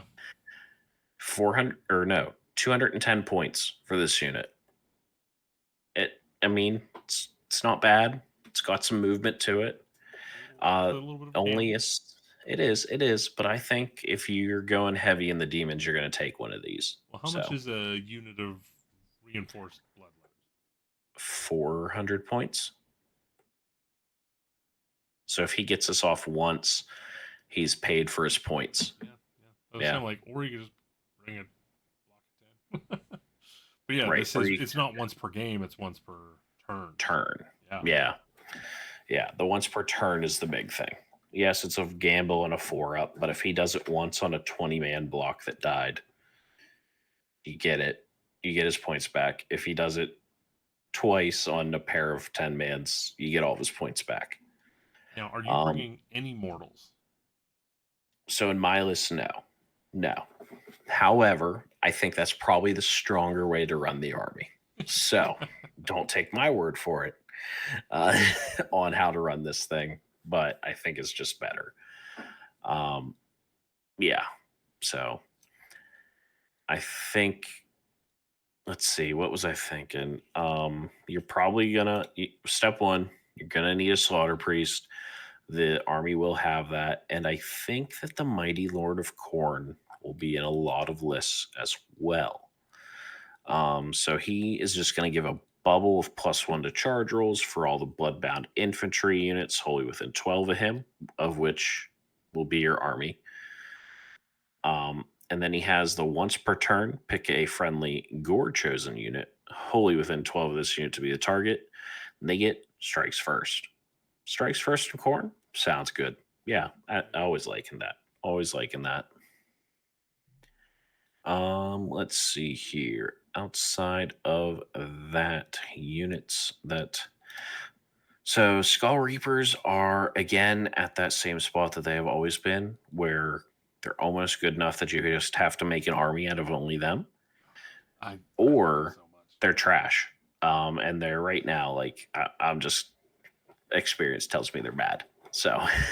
Well, I feel like you can't dabble in Skull Reapers. No, you have to mean it with your whole chest, 4 attacks, 4s, 3s, rend 1, damage 2, crit mortal. Trial of Skulls is if this unit destroyed an enemy unit this turn, add 8 to the unit's control score, which is kind of cool. But you're just trying to build a blender unit that crits mortals. That's all you're doing. Bring some Wraithmongers with them. Yeah. Bring some Wrathmongers and the banner for once per game. But I mean, you could probably just build a solid wall of Blood Warriors with a 3-up armor. At the end of the day, for 1 less attack. Right. 1 less attack. Yeah, you don't get the crit mortal. But now we are on a 3-up save. When they die, roll 2 dice on a 5-up, do a mortal at the end. It's great. There's nothing wrong with them at all. They'll take whatever punishment you'd put out. Yeah, it's hard to be upset with it. Let's see, the prayers. Most interesting to me is Bleeding Icon. It's the problem is you got to roll an 8 for it to work. So if you could get that, huh? What page you on? Oh, I'm sorry. I'm on page 37. All right, Bleeding Icon. Bleeding Icon. If somebody used a command point near this thing, roll 2 dice on an 8 up. No, you didn't. You lost the command point. The problem is the 8 up. If I didn't have to roll that, we'd be good. Well, so let me sell it. Go ahead. Sell it to me. Okay. So now think. All right. So you're sitting there. You got this thing. You're fighting this thing. It's up your butt. Right. Yeah. But you also have corn coming at you. Right. So you can either divert things to do some 8 up. You're not gonna get an 8. Right. Yep. Right. If this was a 6 up, I gotta take care of that first. And it's just gonna be taken off the table every freaking turn. Right. The one time it catches somebody, it will be amazing. It'll be great. I mean, you should get like once every other round. It's something like a 4. Yeah, maybe every other round. Yeah, maybe twice a game, 2 to 3 times a game. Yeah, twice a game. I'll give you that. But yeah, unfortunately, other than that, the other one is the Wrath X down on page 39. It just doesn't do enough damage for what it is. Really, it feels like, especially compared to what the spells are doing. 3 attacks, 3 2s, Ren 2 D3 damage. No abilities on it. Yeah, it doesn't feel like it's not corn wrathy enough, you know. What would you like it to do? That's the problem, is I don't know. The issue is, I think I'm looking at like gnashing jaws, like running around 10 attacks on a 4/2 Ren 1/2 damage. So the potential is so much higher than it is here. I think I'd enjoy if it had an ability kind of like the Flaming Skull as well, where when it does its thing, it hurts itself because it's just blazing and trying to hurt people, and oops, it killed itself. I think that'd be fun. Interesting. Yeah. If you did. So let's bump this down to 6 health. Sure. Hold on. Hang in there with me. Okay. 1 attack. 4s, rend 4, 2d6 damage. The 4s is where you lost me. Like, so like I get what you're saying. Now the special ability is if this manifestation deals damage, deal d6 damage to itself. So you have right, yeah. Well, I think you up the damage of this thing and just have it deal d6 to itself. It'd be great. Oh, I'm sorry, bud. No. You were sputtering, so I was filling in the gaps. I don't know, man. I still like the Hex Gorgers. I mean, yeah, up to -2 for casting. Nothing wrong with that. Just die kind of fast. That's all. Yeah. All right, so let's finish it up with some Night Haunt. So Night Haunt, I mean, I was painting some just before the edition drop. I kind of got interested, noticed that I had some laying around. I think it's a cool army with all the charge abilities, and to get horse, we have flying just like my Deepkin, and 8-inch moves, and run and charge like the Deepkin. Makes me feel at home, but in death. So I think obviously we're gonna stick with the run and charge. Battle formation, which one is it? Deathstalkers, there is no escape. I do think that there is some well, I don't know. I think somebody is going to do the Hunters of the Accursed, just because of how few heroes there are currently in the edition for this one. You pick up to 3 enemy heroes, each within 12 inches of different Night Haunt hero to be the target. Roll D3 for each, inflict some mortal damage on a 2-up. And you could just be trying to whittle down a bunch of foot heroes with that. I could see the argument for trying to do that. Vanishing Phantoms is another one I see an argument for, where you just remove people and set them back up. The only downside is they have to be not in combat, and you kind of want to be in combat. So it'll be interesting. Be interesting. Let's see here. For heroic traits, I'll be honest, I haven't looked into these enough to be able to tell. So let's see here. Was there one like Cloaked in Shadow? You can only be hit on a 4 or better. Seems okay. Sounds just like my Deepkin. Terrifying Entity. Whenever they use an Aura of Dread ability. If they already used one this turn, cannot use the same one twice in a turn. So basically, whenever you charge, you use an Aura of Dread to give a minus out of some sort. Artifacts of Power. Let's see here. Are there any that are really good? Probably just going to take the first one. If this unit is in combat, add one of the attack's characteristics. Melee weapons used by friendly Night Haunt units hold within 12 of this unit for the rest of the turn. You're going to do that because the entire army, as you're going to find for their melee weapons, has crit, auto wound. So in my mind, the way I build this army, which I'd like to point out, ended the world in 40K when someone else's army came out. Oh yeah, and I think it ends the world here because I think a lot of people right now that are building the army, not everyone, obviously, are building some like elite attacks that they're going to be happy for crits. And the way I'm going to have to talk about building this army is how many dice can I roll? That's how many dice I want to roll. That however many you can let me. So giving myself +1 is great. The spell lore, the big thing here is the unlimited spell, Shade Mist.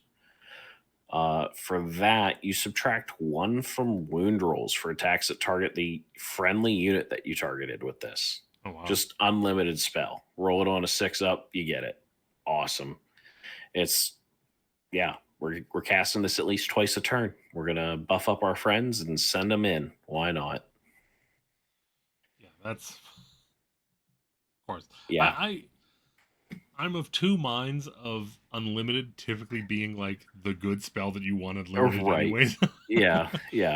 Yeah, I'd probably still be playing fucking 40K if they gave that to Grey Knights. Like, right. Let me just hammer hand everywhere, please. Right. Thank you. Yeah. Oh, sorry to derail, but like, my favorite thing about playing Grey Knights was: do I do hammer hand or do I do Aegis?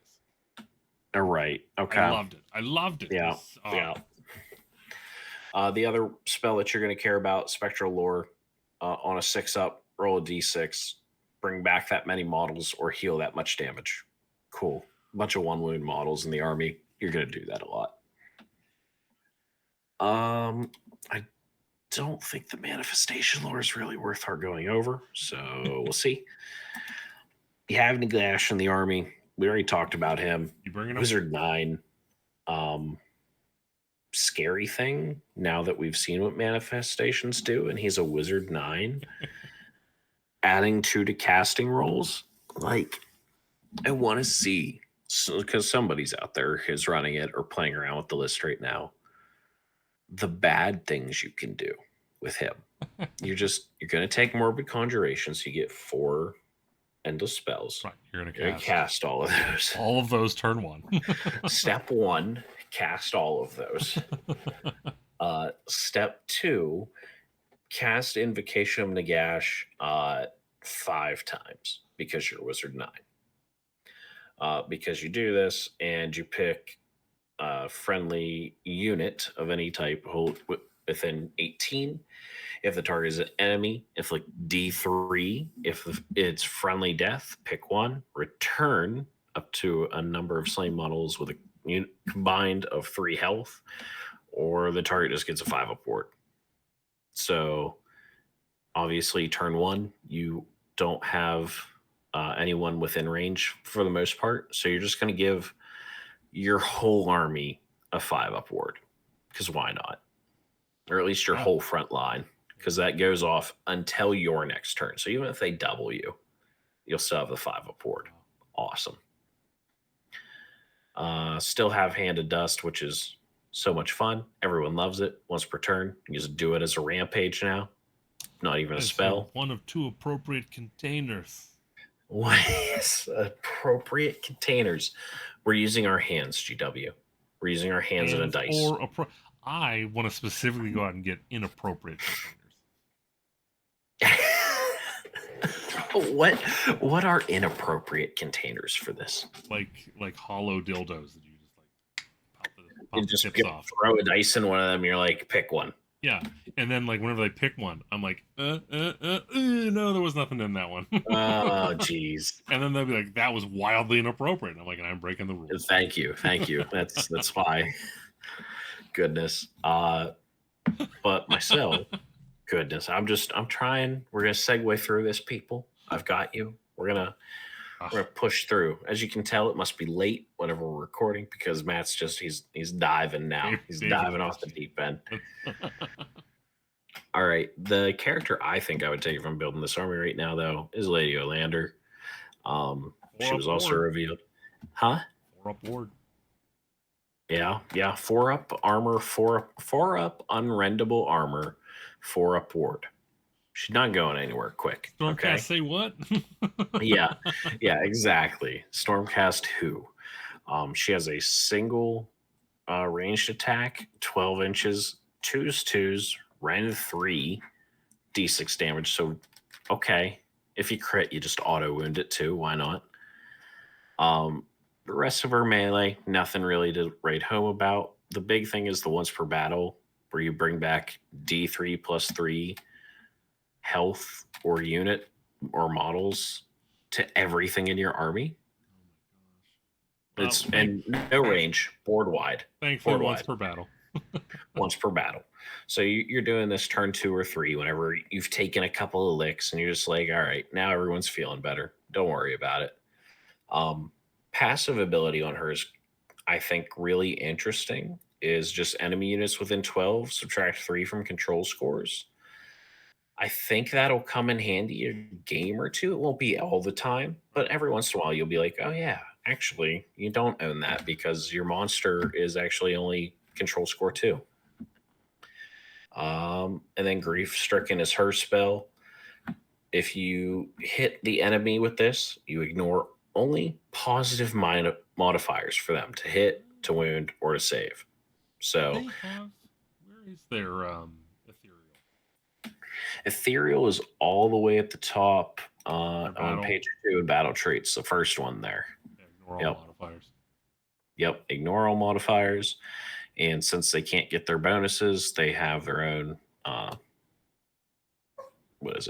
ability so that they can give themselves a 5-up ward. Okay. So nothing bad there. Can't complain about. She's also a wizard too. So always good. Always good. There are then a crap ton of named characters in this army. Like I didn't realize how many there were until I started looking through it. Again, all the old armies that like got a decent initial release have just gotten named characters since. Like right. Yes. If you got a good character at the start, you're just getting named people now. So kind of just going through all of the heroes here. The only other one that I'm like really excited about that's like not one of these named characters that I think people should look at is on page 18 here. It is the Lord Executioner. And that is because of how this army moves with its 8-inch move, fly the whole time. Decapitating Grave Axe, I think, is very interesting. 5 attacks, 3s, rend 2, damage 2, anti-hero rend 1. And, of course, he gets staring death in the face. Pick somebody in melee with him. Roll a dice. On a 2-up, subtract 1 from the attack's characteristic. In addition, if the target is a hero, subtract 5 from their control score. Yeah, so I'm going to take an attack from you. I'm going to beat you up because you're a hero and make it so that you can't hurt me more. And you're probably not going to hold this at the end, even if you kill me. I think it's very interesting. And he comes with a ward 5, which is not something a lot of these heroes actually have. Most of them just have a ward 6. So he's pretty survivable, and I think his ability is worthwhile here. He's not named, so you can actually put all of the stuff from earlier onto him. Just looking at the Cruel Gas Cruciator. Yeah, he's like one of the newest. Mm-hmm. Like, there's literally nothing here. He's paying for his sins from last time, where he subtracted 1 from the damage of everything incoming or something like that. Like he's paying for sins. Ignore the first point of damage that would be allocated. Yeah, that's not. I mean, okay. Yeah, it's not bad, but it's nowhere near what it was. That's for certain. Another unit just down on page 19 that I think is interesting. These Dreadblade Harrows. The big thing is that they're cavalry. They also have the teleport ability, but all cav, whenever they charge, they can use the once per turn ability. Just give -1 to the save of whoever they charged into. Mm-hmm. So that's their big thing. Being able to disappear and get set up on an objective somewhere else on the table too after they make that charge is great. And whenever they charge, you add 3 of the control scores, all those Night Haunt. So we're subtracting with some units, bonusing with these guys. You don't have to finish your opponent off to take that objective. It's pretty cool. Let's see here. Outside of that, I think that the Spirit of Torment down on page 22 is another hero that might just see play in this army. I haven't decided yet. It's only because of his captured soul energy. Like if this army, if you're trying to build that recursion engine, giving 3 more rally rolls to that unit, it's gonna be something. Yeah, it will amount to something by the end of the game. So if you need a 3rd hero, I think he ends up in there. Cheap. I don't know. I'd have to double check his spells. I want to say not spells, his cost. I want to say he's sub 150. Let me have a look. Let's see. Spirit of Torment 130. 130. So pretty cheap as far as I'm concerned for a hero. Not bad. He probably should be cheaper, but that's okay. I think we should go over the Black Coach simply because I was very disappointed by it. It's page 26. For those of you following along at home, I see a lot of. There's a lot of words here. There's a lot of words. 12 health on a 10-inch move, 4 up save, and a 6 up ward. Unfortunately, I don't know why he didn't have a 5 up. Just because. 2 attacks from his shooting attack, that is shoot in combat. 2 attacks, 4s, 3s, Ren 2 damage.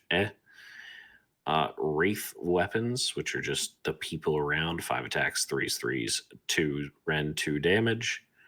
And then the claws are 6 attacks, 4s, no rend, so they aren't going to do anything. The horse's hooves are 8 attacks, 5s, 3s, no rend, 1 damage. The big things that we have here for our actual abilities are during any charge phase, you get Runaway Coach. If this thing charged, roll a dice on it, roll a D3 on a 2 up, inflict that much mortal.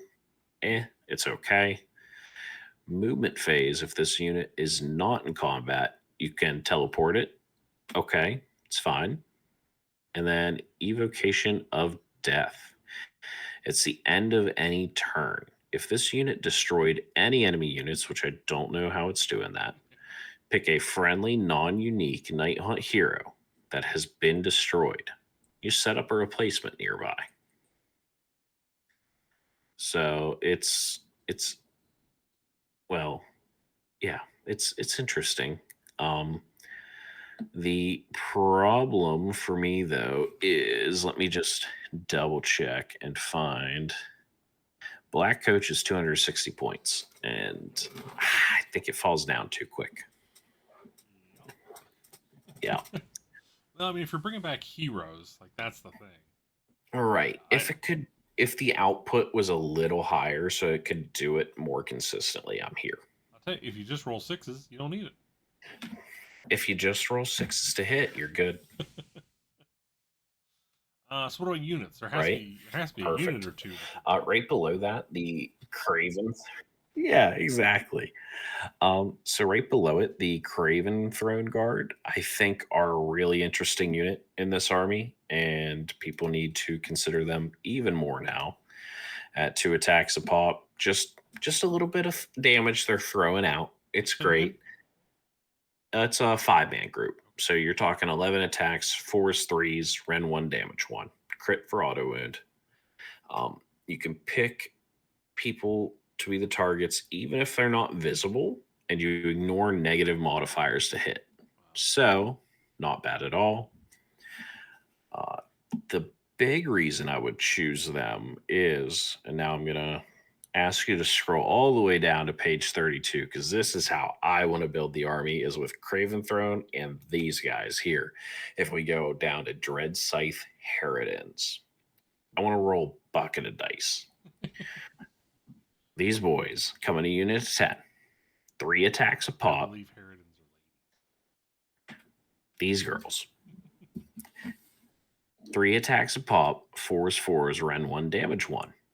Okay, sounds all right to start. So we're talking 30 attacks out of a 10-man, 60 out of the 20. Okay. The reason that you take the Coven Guard with these are because of their passive, Murderous Bloodlust. Add 1 to hit and wound rolls for this unit's combat attacks while it's in combat with anyone that's been damaged or lost a unit or a model. So I just need to get 1 bow shot through. And now I'm talking 60 attacks, 3s, crit auto wounds. On the opponent's turn or your next turn, well, if these are still in combat, that unit can then start focusing on the heroes. Safely. That is true. That is true. The other side is their Harrowing Streak. If they charged in, which they're going to, they have Retreat and Charge, Run and Charge. Subtract 1 from wound rolls that target these girls. So they're much more survivable than a lot of the other infantry units in this list. And they're infantry, but I don't care about your anti-infantry stuff because I'm playing Night Haunt. Yay. We're going to Hex Wraiths? Yes, I think you take some Hex Wraiths, again, simply because they have the cavalry keyword and they give -1 to the save. So this whole book, if you read through it, is basically a Rend 1 book with no way to get Rend 2 in most cases. So you just want to charge with the cavalry unit so you become Rend 2. But other than that, they kind of suck otherwise. You look through their combat profile, it's 2 attacks, 4s and 4s. Right. Ugh, no thank you. Yeah. But yeah, that's Night Haunt. I think that's going to be a very interesting one. I think I've seen a couple of people building the list in multiple different ways, but to me, if you're having crit auto wounds, I just want to roll a bucket of dice and see if I can roll enough 6s, right? Yeah. Yeah, I said there's. Yeah. Online. Yep. All right. So let's see. Got one last thing that we need to do. Okay. We got our rumor engines. Yeah, we did skip the palate cleanser tonight, didn't we? Well, no, now we're palate cleansing YouTube of my presence. We are of your presence. Oh, jeez. It's terrible. So going all the way back to July 2nd. Ooh, I missed that one. Give me a second to scroll myself down here so I can give you a terrible take on what this is. Here we go. July 2nd. So we have an open book just hanging there beside a staff and a robe. Our book is chaosy.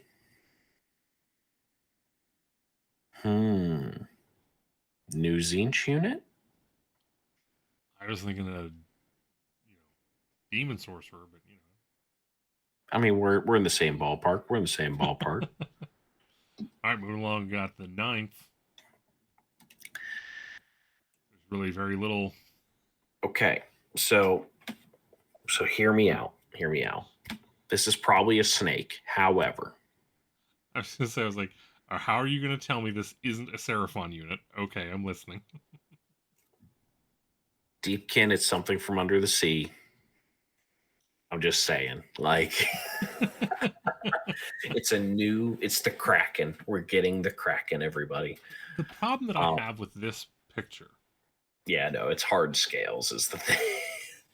Is the I hate to punch this far up, but this is terribly sculpted and terribly painted, which makes me think that this is actually incredibly small. Oh, maybe. So here's the thing. I think the black and white is what's not doing it any favors for the painting department. We've seen a couple of things that look so much better in not black and white. But so yeah, I wouldn't be surprised if this is. It was actually really small. Yeah, I could see it. So I'm gonna say it's probably a lizard pet for a Seraphon Warcry warband, because heaven knows we need another one of those. Oh yeah. Yep. We do. Definitely. Moving along to the 16th. So it's 40K. Yes. We are projecting the schematics of what's going on in town over there. That's the tower we're all about to attack. This is Tau. It's probably Tau. That doesn't look like Tau Tech to me, though. I don't know. What are you thinking? It might be Votan. It could. Votan has that industrial still. That's like, that is true. It's between Imperial and Tau. It could be. I wouldn't be surprised. Put it that way. Or Dark Mechanicus. Perhaps, yeah. Last one. one. It's not scratched up enough. Last one for a long time. July 23rd. Last one for a minute. Well, for one, that's a hero of some sort. That's pretty cool looking cloak. All right. With all the feathers and everything, that's tough. Ooh. Is this getting all of our dark elves together? And this is gonna be in there. We're gonna swing for the fences. Since it's gonna be a minute, we're gonna swing for the fences. Sure. I'm gonna say it is. It's a whole new army. Okay, agreed. It's a bird army that's chasing us from Gur. Okay, that were unearthed from Underworld. From all the stuff we did during AoS 3 and Underworld. From Dire Chasm. It's from the Dire Chasm. Done. Or the Beast. We're there. Sure. Oh, and you know what? Now I'm thinking about it. Let's do one news article. Sure. I think it's hilarious. So hit me with it. We're going back to July 22nd when they announced a new codex of Imperial agents. Oh. Yeah. Where we have one of the coolest looking Inquisitors. Yeah. Currently, that we have to kick out of the way to bring his ugly brother in. I will say I do like that we brought the two-headed bird in from all the iconography in. But yeah. Well, don't you remember his old sculpt? I don't at all. Hold on. His name is Inquisitor. What is this man's name? Inquisitor Lord. Cornelius. So let's go over. Yeah. Here, I'm gonna 1 second. Here, I'm gonna grab, copy, paste his name somewhere, and I'll get the old model. I'm not gonna waste my time. last time I had to do all this editing and stuff, and no one's watching. Oh, the heck with that editing. Yeah, no one's actually watching this right now. It's okay. If I just hit images. Oh, okay. Okay, I'm seeing it. I'm seeing it. And I realize how silly I was to be excited about the Eagle. It was much cooler, actually, before. Hold on one second, me. Finish pulling them up. Okay, I tried. Just plug them in the Google, hit images. Yep. You're good. Yep. Try to pull them up on the web store. Why would I do that? Oh, goodness. Yeah. Yeah. No, that's pretty cool, though. Here we go. Coming on back. Here we are. Boom.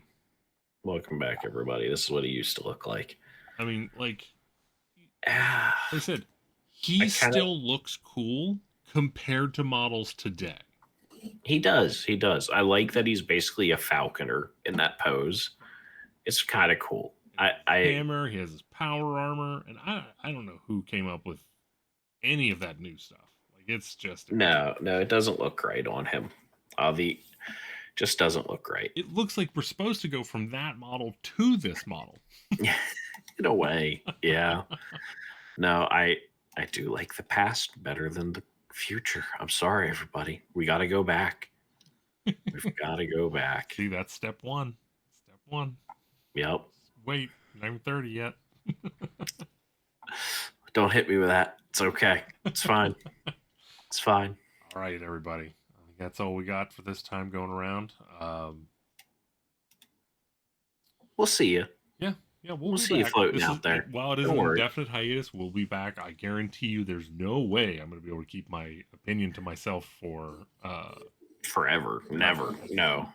We'll be back, and you'll see us out around at events. If you see us, but just like said, stop, say hi. Yeah, definitely. But thank you all for watching. I know we're a tight-knit community.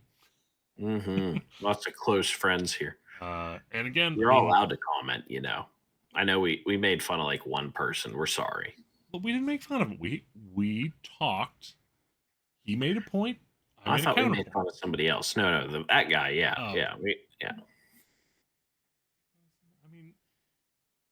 I mean, that's what I do. It's not. You're not our friend if we don't make fun of you, right? Right. Yeah. So, like I said, I appreciate everyone watching. I appreciate all the support. Everyone reaching out, like at tournaments and whatnot, saying, "Heck yeah!"